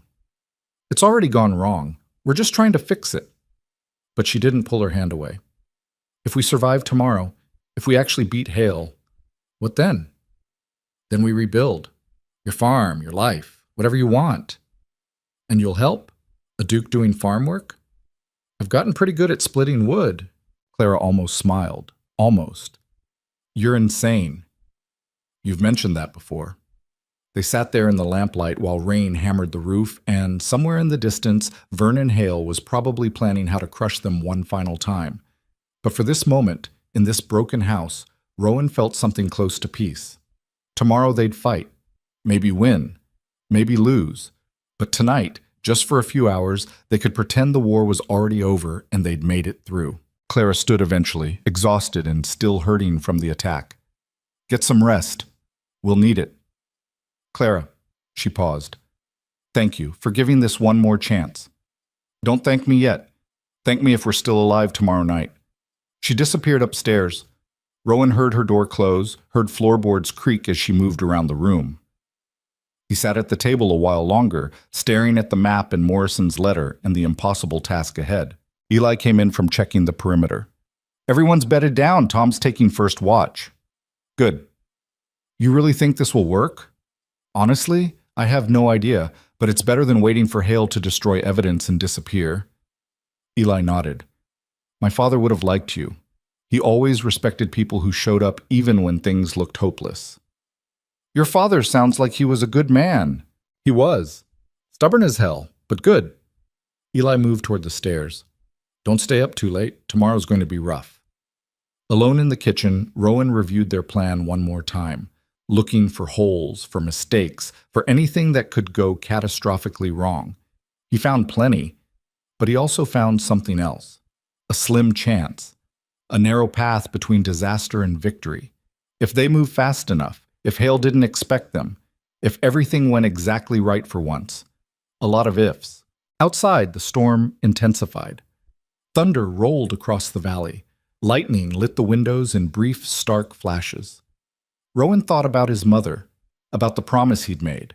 Find someone real, find something worth fighting for. He'd found both. Now he just had to survive long enough to keep them. He climbed the stairs, past Clara's room where lamplight showed under the door, heard her moving around, probably unable to sleep despite the exhaustion. His own room, bare except for a bedroll and the few possessions he'd carried from England, felt temporary, like he was still just passing through.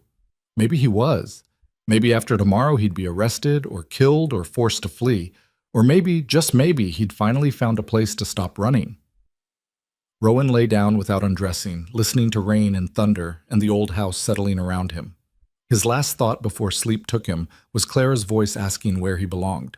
Here, he thought again, against all logic and probability. Here! The storm raged through the night. By morning it had passed, leaving the valley washed clean and bright. Rowan woke to sunlight streaming through the window and voices downstairs. He descended to find the kitchen full of people, not just Tom and Eli and the men from yesterday. Dozens more, farmers, workers, families who'd lost land to hail. Even Jacob was there, looking uncomfortable but determined. Word spread, Tom explained. Seems like everyone wants to see this through. Clara stood by the window, counting heads. When she saw Rowan, she nodded. 43 people, more than I expected. More witnesses, Rowan said. Makes it harder for Hale to claim anything improper happened. Or gives him more targets. But Clara was smiling slightly. Either way, we're committed now. They rode out an hour later. 43 riders moving through the valley like an army, though armies usually had better weapons and more formal training. This was just desperate people making a last stand. The town appeared ahead, small and quiet in the morning light. A few early risers stopped to watch the procession pass. Word would reach Hale within minutes, but they'd planned for that. Hale's office occupied a 2-story building on the main street. Brick construction, expensive glass windows, a sign proclaiming Hale Enterprises in gold letters. Guards stood outside, 4 of them, armed with rifles. The rider stopped in the street. Rowan dismounted, Clara beside him, Morrison's letter in his hand. One of the guards stepped forward. Office is closed. Tell Mr. Hale that Duke Rowan Blackthorne is here on official business. He can let us in voluntarily or explain to federal marshals why he obstructed a legal investigation. The guard hesitated, looked at the 40-plus people watching, looked at Rowan's formal letter bearing official seals. Wait here. He disappeared inside. Minutes passed. The crowd grew as townspeople emerged to see what was happening. Rowan spotted the county clerk across the street, looking pale. Sheriff Hayes appeared from his office, hand on his pistol but not drawing. The guard returned. Mr. Hale will see you. You and the woman only. Everyone else stays outside. Agreed. Rowan glanced at Tom. Keep everyone calm, no matter what happens. Tom nodded grimly. Rowan and Clara walked toward the door. The guards parted, and together they stepped into Vernon Hale's domain, knowing that whatever happened next would determine everything. Hale's office smelled like expensive tobacco and older money. Dark wood paneling, leather furniture, oil paintings of landscapes Hale probably didn't own yet but planned to. Everything calculated to intimidate. Vernon Hale sat behind a desk the size of Clara's kitchen table, looking calm despite the mob outside his window. He didn't stand when they entered, didn't offer chairs, just studied them like specimens he was considering mounting. Duke Blackthorne, Miss Whitmore. His voice carried the same smooth confidence it always did. This is quite theatrical. 40 people for a business meeting? This isn't a meeting, Rowan said, placing Morrison's letter on the desk. This is a legal seizure of evidence pursuant to criminal charges filed by the Territorial Attorney General.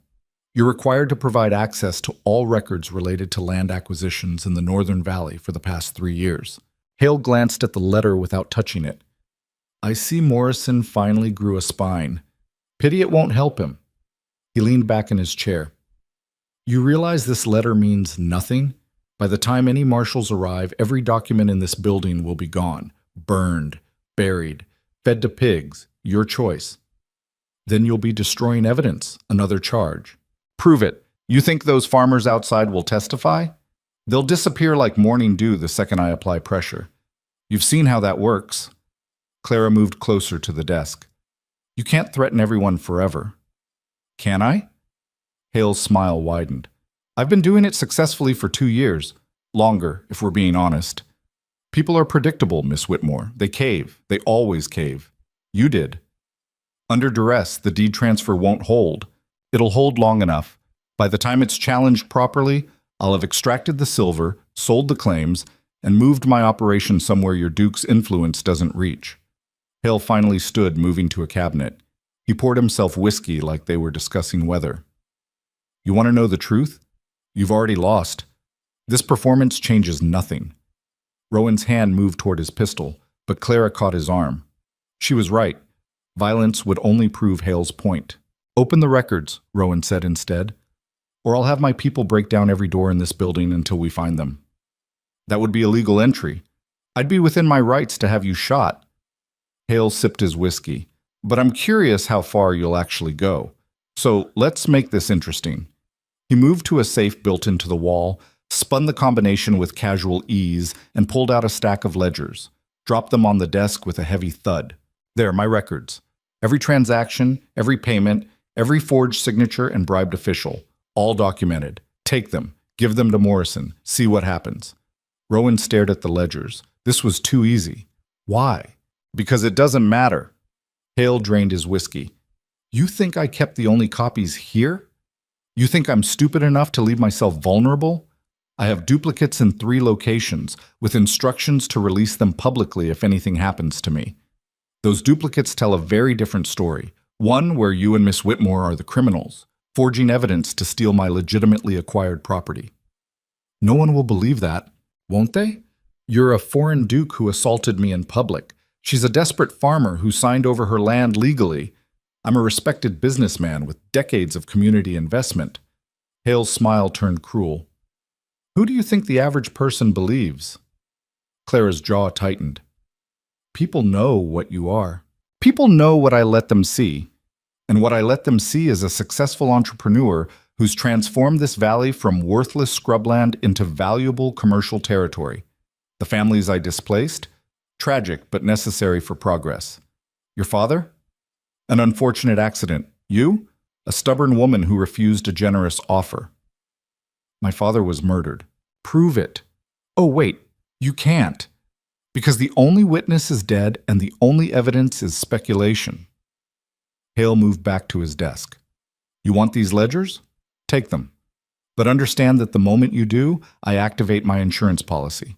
By sunset, every newspaper in the territory will have a story about how Duke Blackthorne and his accomplice attempted to frame me for crimes they committed themselves.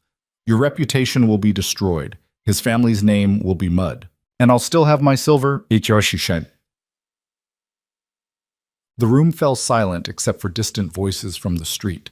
Rowan looked at the ledgers, at Hale's confident face, at Clara's barely controlled rage. This was the trap.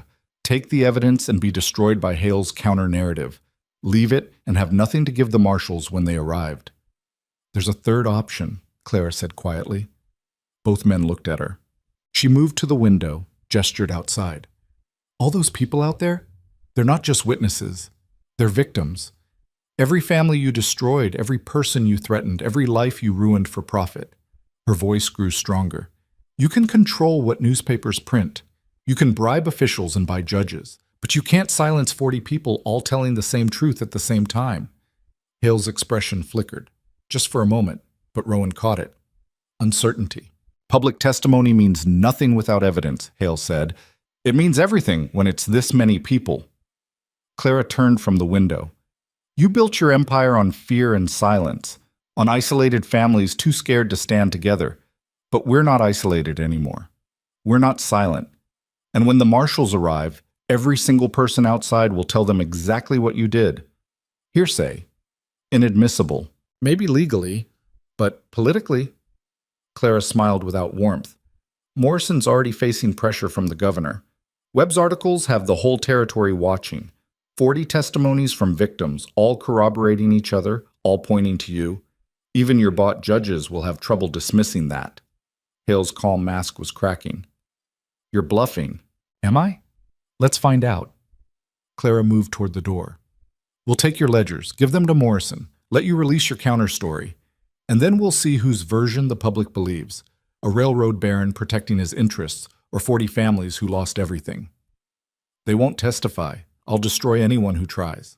You can't destroy everyone. That's your problem. You've gotten so used to crushing individuals that you forgot what happens when they stop being individuals and become a group. Clara opened the door. Thank you for the ledgers, Mr. Hale.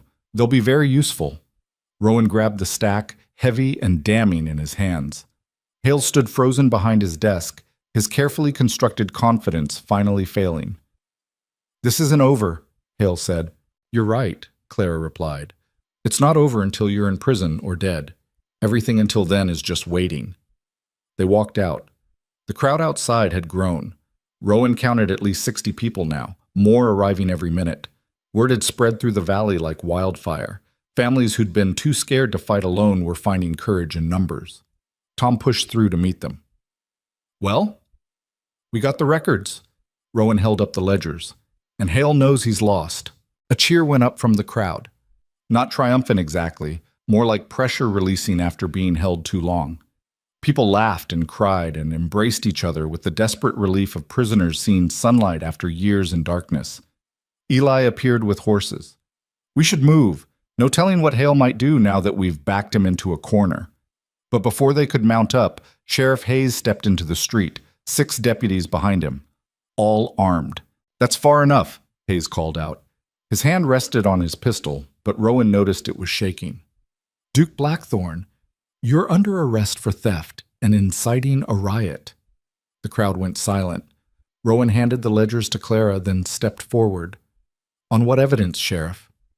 Mr. Hale has filed a complaint stating you forcibly entered his property and stole confidential business records.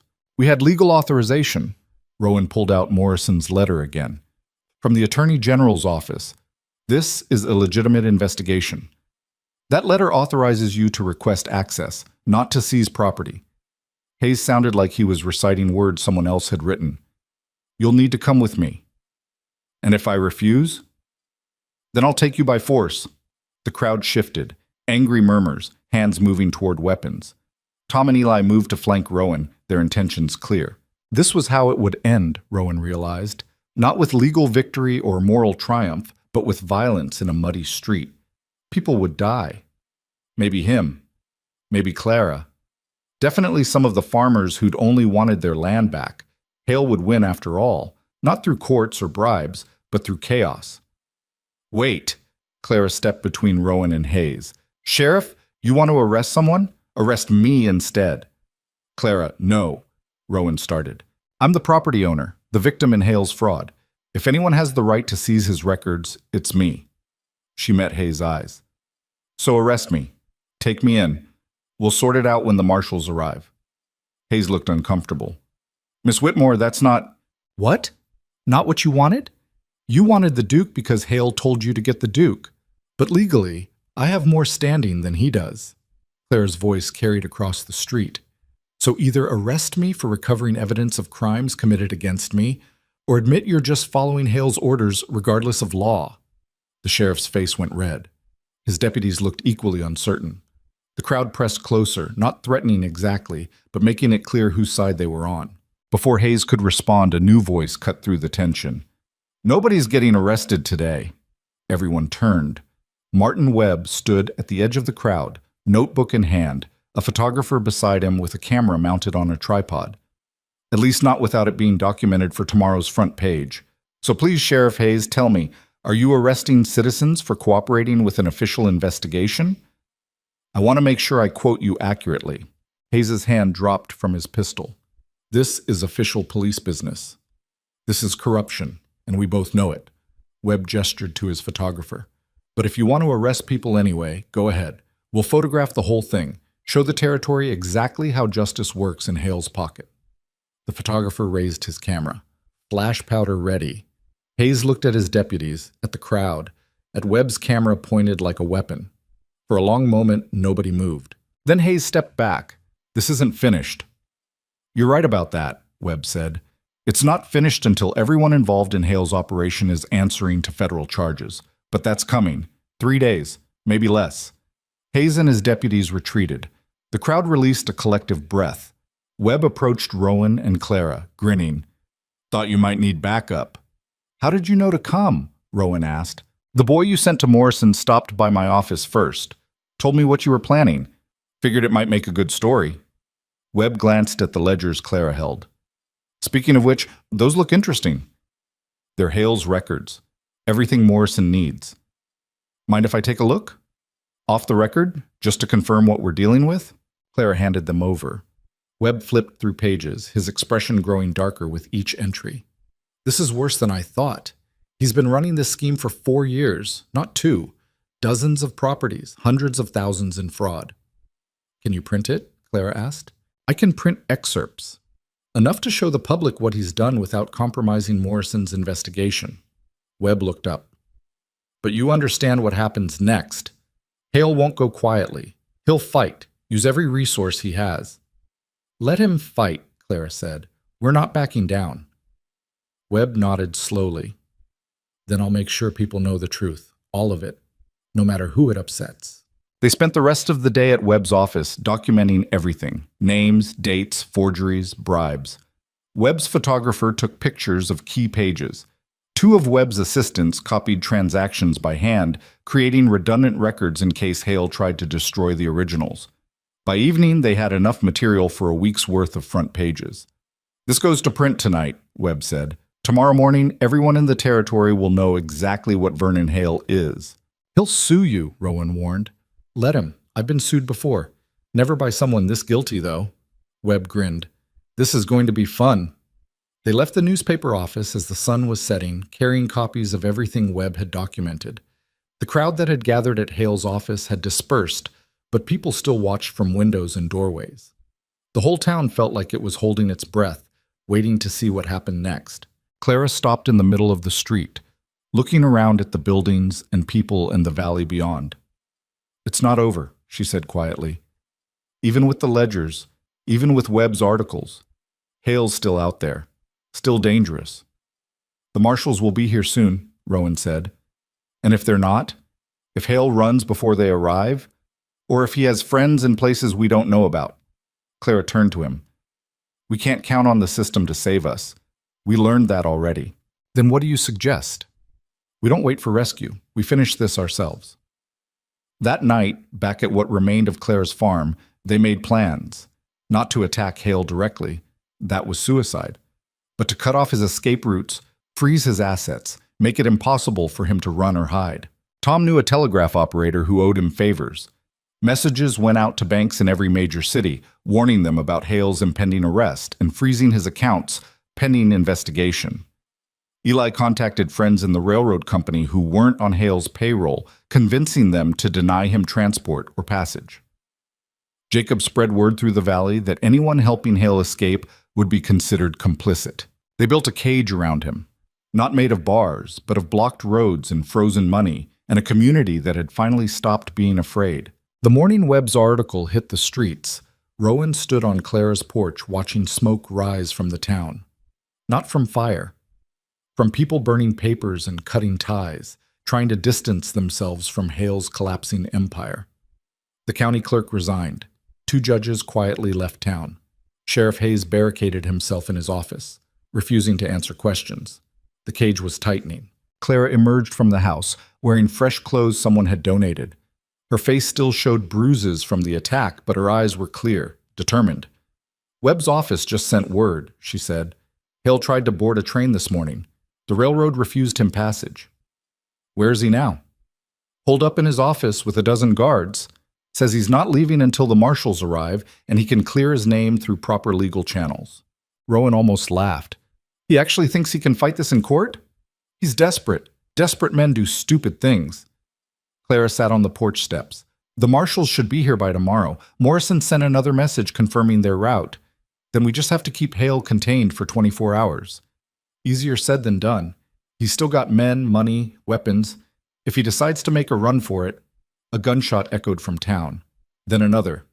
Then a dozen more in rapid succession. Rowan and Clara were running before the echoes faded, grabbing horses, shouting for Eli and Tom. They rode hard toward the sound, hearts pounding, expecting the worst. The scene they found was chaos. Hale's office building had its windows shot out, guards firing into the street from behind barricades. Across from them, townspeople had taken cover behind wagons and barrels, returning fire. What the hell happened? Rowan demanded, sliding off Archer. A shopkeeper crouched nearby answered. Hale tried to make a run for it. Someone spotted him loading a wagon with papers and gold. Tried to stop him. His men started shooting. Another volley of gunfire. Someone screamed. This was it, Rowan realized, the moment everything fell apart. People were going to die over a plot of land and some silver deposits, All their careful planning, all their legal maneuvering, gone in an instant because Hale would rather kill than surrender. "We need to stop this," Clara said, "before someone dies." "How?" "We go out there. We get shot." "Then we don't go out there. We go in." Clara pointed to the alley beside Hale's building. "There's a back entrance, loading dock. If we can get inside, that's suicide. So is letting this turn into a massacre?" Clara was already moving. "Come on!" Rowan grabbed Tom and Eli, and together they circled around while the gunfight continued. The back entrance was unguarded. Hale's men were all focused on the street. They slipped inside. The building's interior was dark, smoky from something burning upstairs. Rowan heard voices shouting, boots on floorboards, the sound of papers being shuffled frantically. They climbed the back stairs carefully, reached the second floor, found Hale in his office, surrounded by guards, feeding documents into a small stove that was belching smoke. "Stop!" Rowan stepped into the doorway, pistol raised. Every guard spun toward him. 6 weapons pointed at his chest. Clara, Tom, and Eli fanned out behind him, equally armed. Hale looked up from the stove, his face smudged with ash and desperation. "You're too late! Everything's burning!" "Not everything. We have copies. Webb has copies. Morrison has the originals." Rowan kept his voice steady despite his racing heart. "It's over, Hale. The marshals are coming. Your empire is finished. You can surrender or die. Choose." "Die?" Hale laughed high and cracked. "I built this territory. I brought civilization to wilderness. I created value where there was nothing. And you want me to surrender to farmers and foreign nobles who don't understand progress?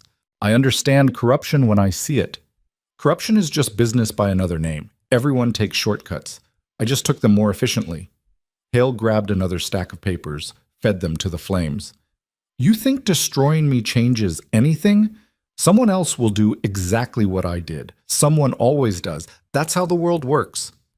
"Maybe," Clara said, "but they'll have to answer for it too, because we're not stopping. Not with you. Not with anyone who comes after you." Hale stared at her. "You actually believe that? That justice matters? That fighting back changes anything?" "I believe my father died trying to stop you. I believe 40 families lost everything because you decided their lives were worth less than your profit." Claire's voice didn't waver. "And I believe that if we don't fight people like you, then everything he died for was meaningless. Your father was a fool. Maybe.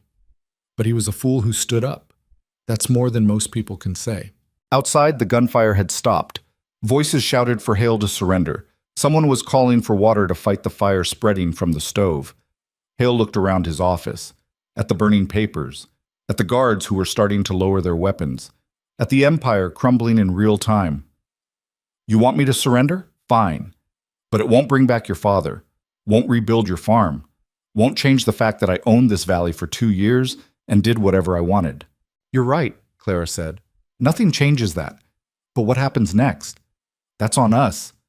And we're going to make sure everyone who comes after you knows there's a price for treating people like they're disposable." Rowan watched something shift in Hale's expression. Not acceptance exactly, not even defeat, just exhaustion. The look of a man who'd fought as hard as he could and finally ran out of road. "All right," Hale said quietly. "I surrender." The marshals arrived the next morning to find Vernon Hale already in custody, guarded by half the valley. Sheriff Hayes and the county clerk were arrested within hours. The investigation expanded to include judges, railroad executives, and mining company officials. Within a week, 23 people had been charged with crimes ranging from fraud to murder. The trial took 3 months. Rowan testified. Clara testified. 40 families told their stories to a courtroom packed with journalists from across the territory. Webb's newspaper ran daily coverage, ensuring the whole country watched. Hale was convicted on 17 counts and sentenced to 20 years. The other conspirators received similar terms. Clara's deed transfer was voided. Every fraudulent land acquisition was reversed. The valley began to heal. It wasn't quick. It wasn't easy. Families had to rebuild homes, replant fields, recreate lives that had been shattered. Clara's farm took 6 months to restore, working dawn to dusk with help from neighbors who remembered what her father had tried to do. Rowan stayed through all of it. Not as a duke playing at farm life, but as someone who'd found a place that mattered.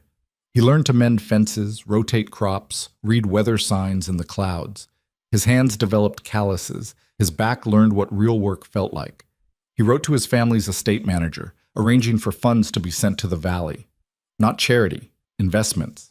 In new equipment, better roads, a school, things that would help people rebuild not just their farms, but their futures. Some people questioned it. A duke living like a commoner, married to a farmer, working land instead of managing estates. The London papers had a field day. Society pages mocked him. Old friends sent concerned letters. Rowan burned the letters and kept working, because somewhere in the process of fighting for Clara's farm, he'd learned something his mother had been trying to teach him all along. Titles didn't make you important. Money didn't make you valuable. What mattered was showing up, choosing a side, standing firm when everything tried to break you. The wedding happened in spring, a year after the trial ended. Not in a church or fancy hall, but in Clara's fields with the whole valley attending. No aristocrats, no formal ceremonies, just people who'd fought together, celebrating something that felt like victory. Standing beside Clara as sunset painted the mountains gold, Rowan thought about the journey that had brought him here, the ballrooms he'd fled, the promise he'd made, the woman he'd found who wanted nothing from him except honesty and partnership. "You ever regret it?" Clara asked quietly, following his gaze across the valley. "Giving up your old life for this?" Rowan looked at her, this impossible woman who'd refused to break even when everything tried to crush her, and smiled. "Every day." Clara's eyes widened slightly. "I regret wasting 2 years searching for this when I should have looked sooner. I regret the time I spent pretending titles mattered. I regret not meeting you earlier." He took her hand. "But choosing this life, staying here, that's the one thing I've never regretted for a second. Even when you're shoveling manure?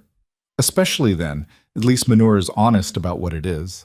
Clara laughed, and the sound carried across fields that had almost been stolen, but were now finally, truly theirs. Around them, people danced and sang and celebrated not just a wedding, but a victory that had cost them everything and given them back something more valuable. Community, resilience, the knowledge that when they stood together, even empires could fall. Tom raised a glass in toast. To the Duke who became a farmer and the farmer who became a legend. The crowd cheered. Jacob added his own toast. And to everyone who learned that fighting back might cost everything, but giving up costs more. More cheers. More toasts. More laughter echoing through the valley that had nearly been lost. Later, as the celebration wound down and people headed home, Rowan stood with Clara on the porch of her rebuilt farmhouse. Their farmhouse now. The place they'd defended and lost and won back through sheer stubborn refusal to surrender. "What do we do now?" Clara asked. "We live. We work. We make sure this valley never forgets what happens when good people stop being afraid." "That's a lot of responsibility." "Yeah, but we've gotten pretty good at handling impossible things." Clara leaned against him, and they watched stars appear over mountains that had witnessed corruption and courage in equal measure. Somewhere out there, in courtrooms and newspapers and dinner table conversations, their story was being told. Probably getting exaggerated, definitely getting mythologized. But the truth underneath all the stories was simple.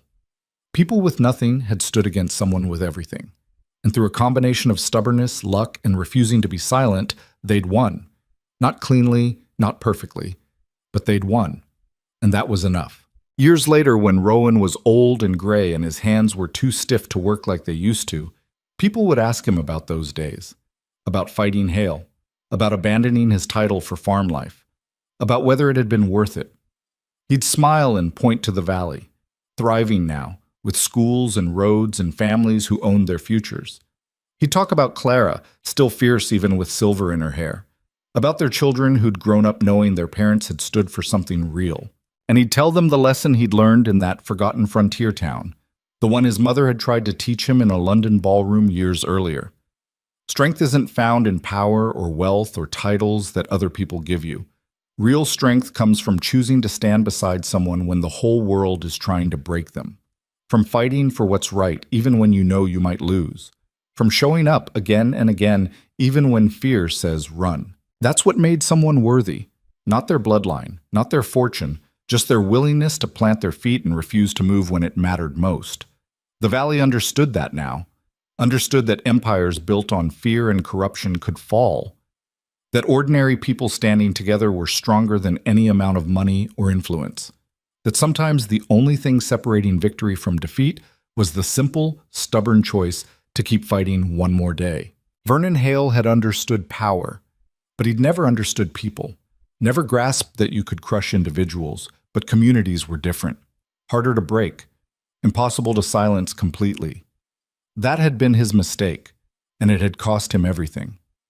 As for Rowan, he'd found what he'd been searching for, not in ballrooms or estates or any of the places society said mattered, but in a broken-down farm and a woman who'd taught him that real nobility had nothing to do with titles. It had everything to do with showing up when it counted, and he'd kept showing up every day for the rest of his life. That was legacy enough.